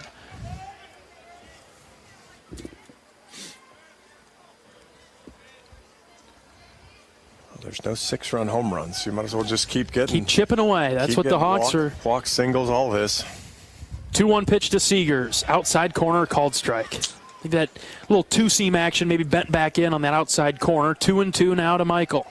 Got a good 89-mile-an-hour fastball right on that outside, right on the outside black.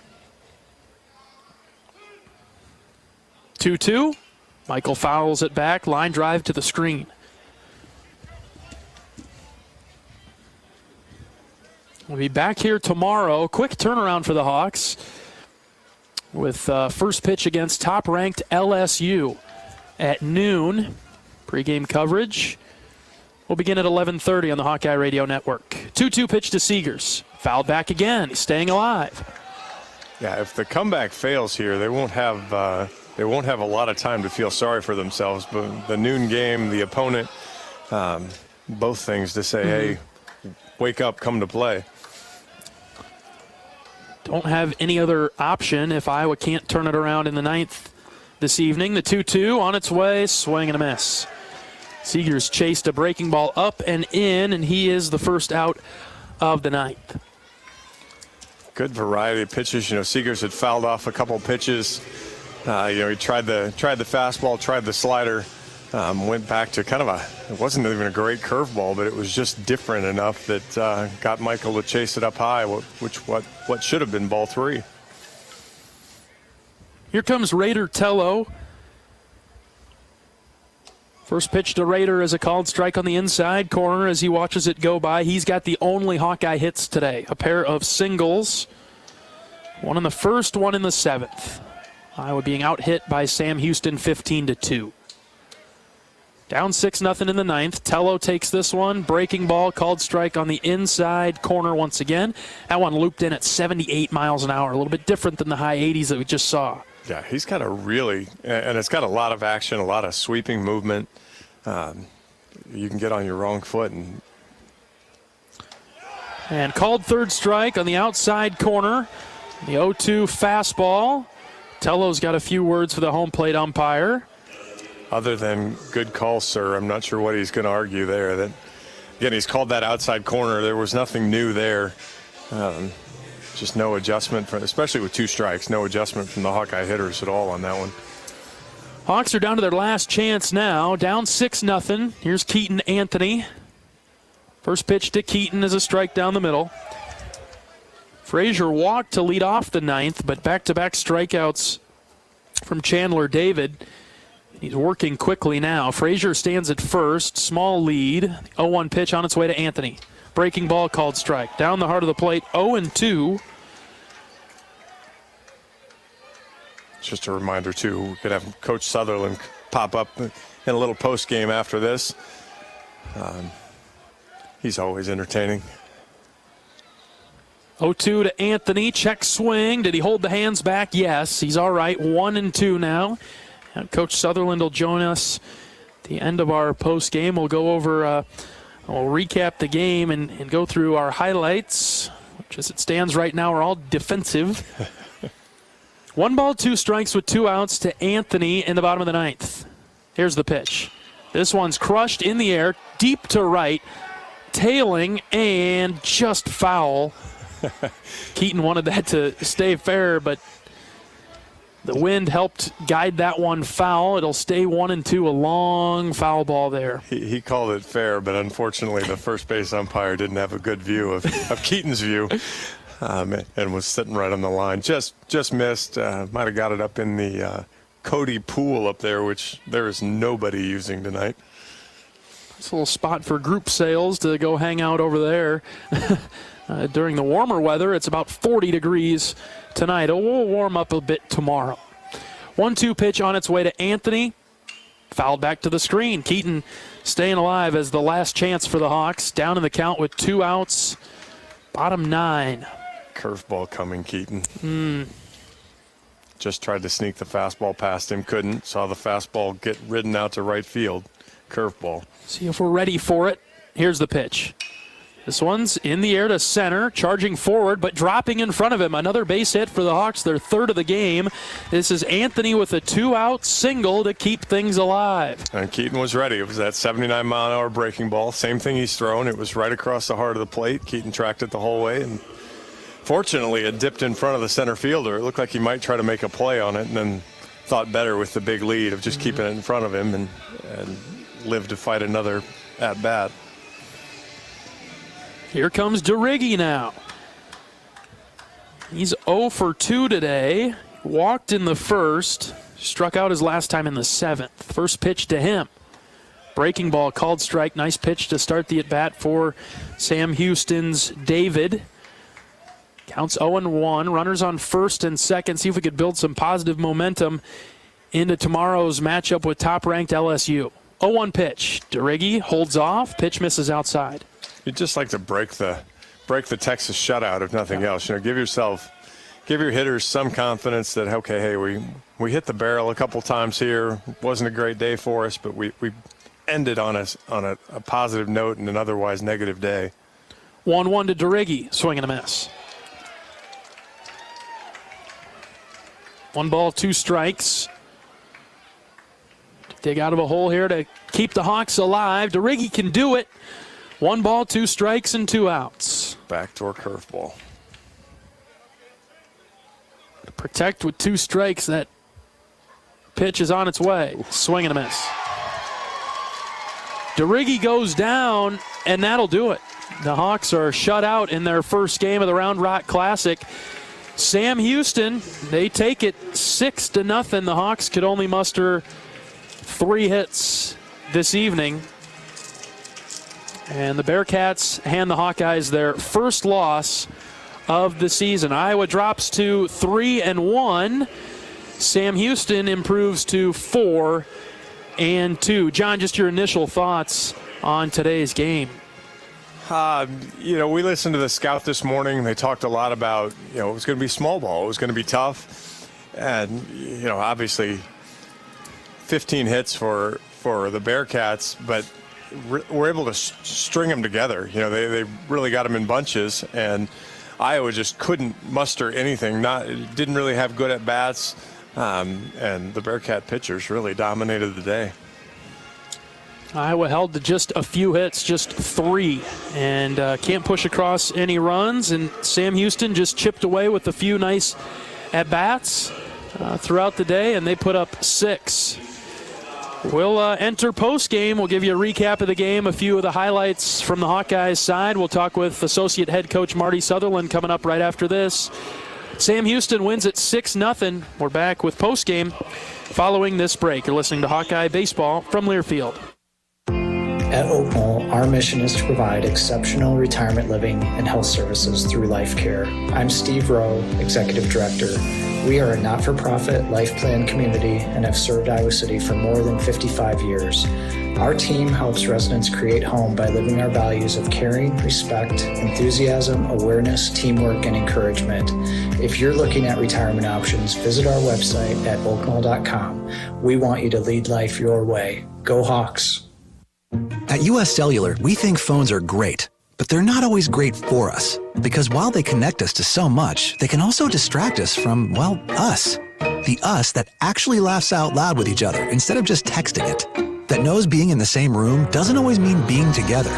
So let's find us again by putting our phones down. Not forever, just for 5. 5 days, 5 hours, even 5 minutes. Join US Cellular in the Phones Down for 5 challenge. Find out more at uscellular.com/find us.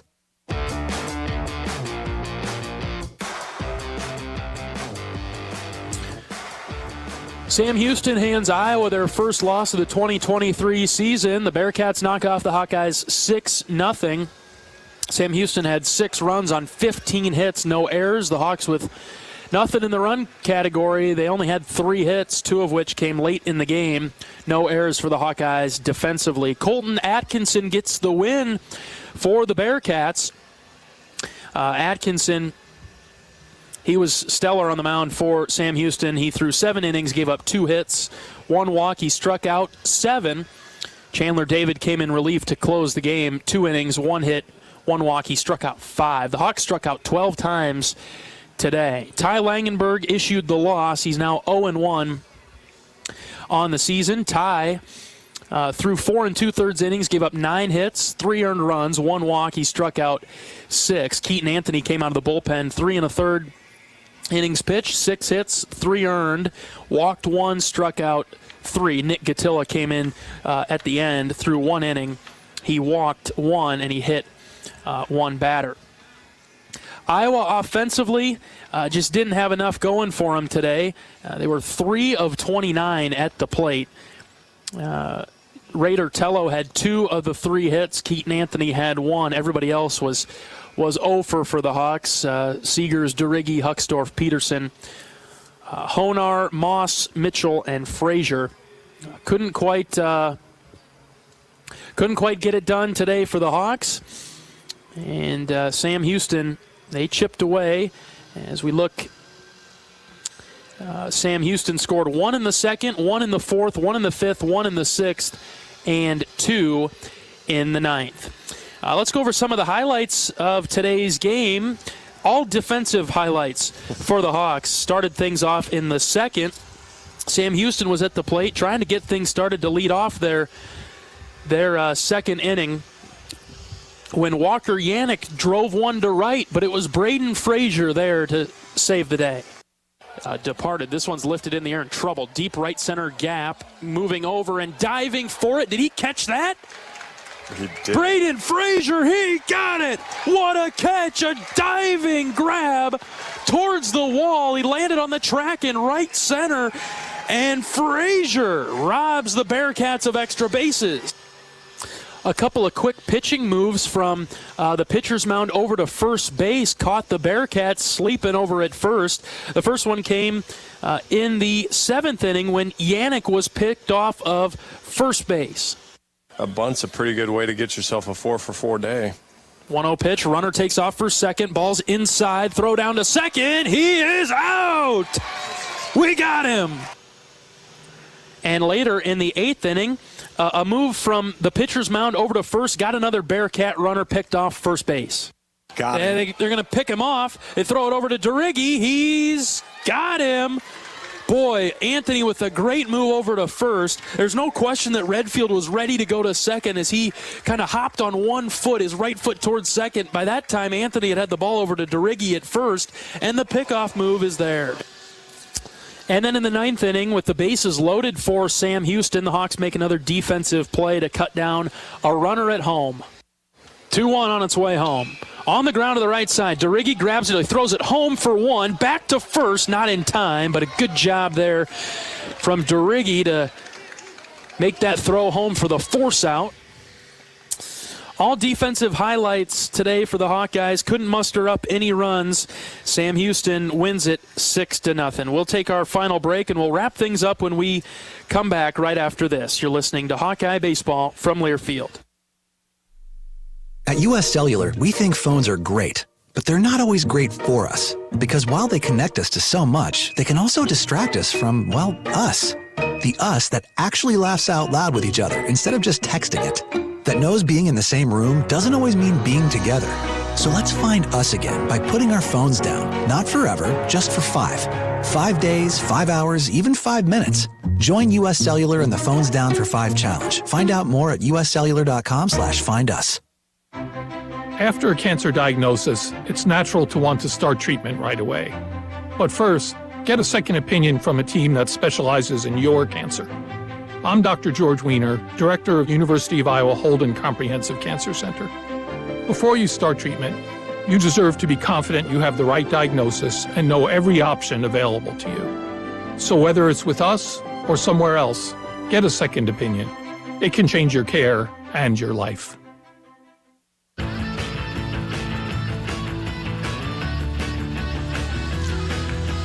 One final time from Dell Diamond in Round Rock this evening before we turn the page to tomorrow against top-ranked LSU. Sam Houston takes down Iowa 6-0 tonight. John, just a final thought before we wrap things up. I was just looking at for my fellow advanced metric nerds. Sam Houston's OPS was 977 and Iowa's was 265. So again, just strung it together. We talked in the open about Sam Houston being a very an experienced professional hitting team, and you really saw that. Their approach at the plate was really good today, and they won the day.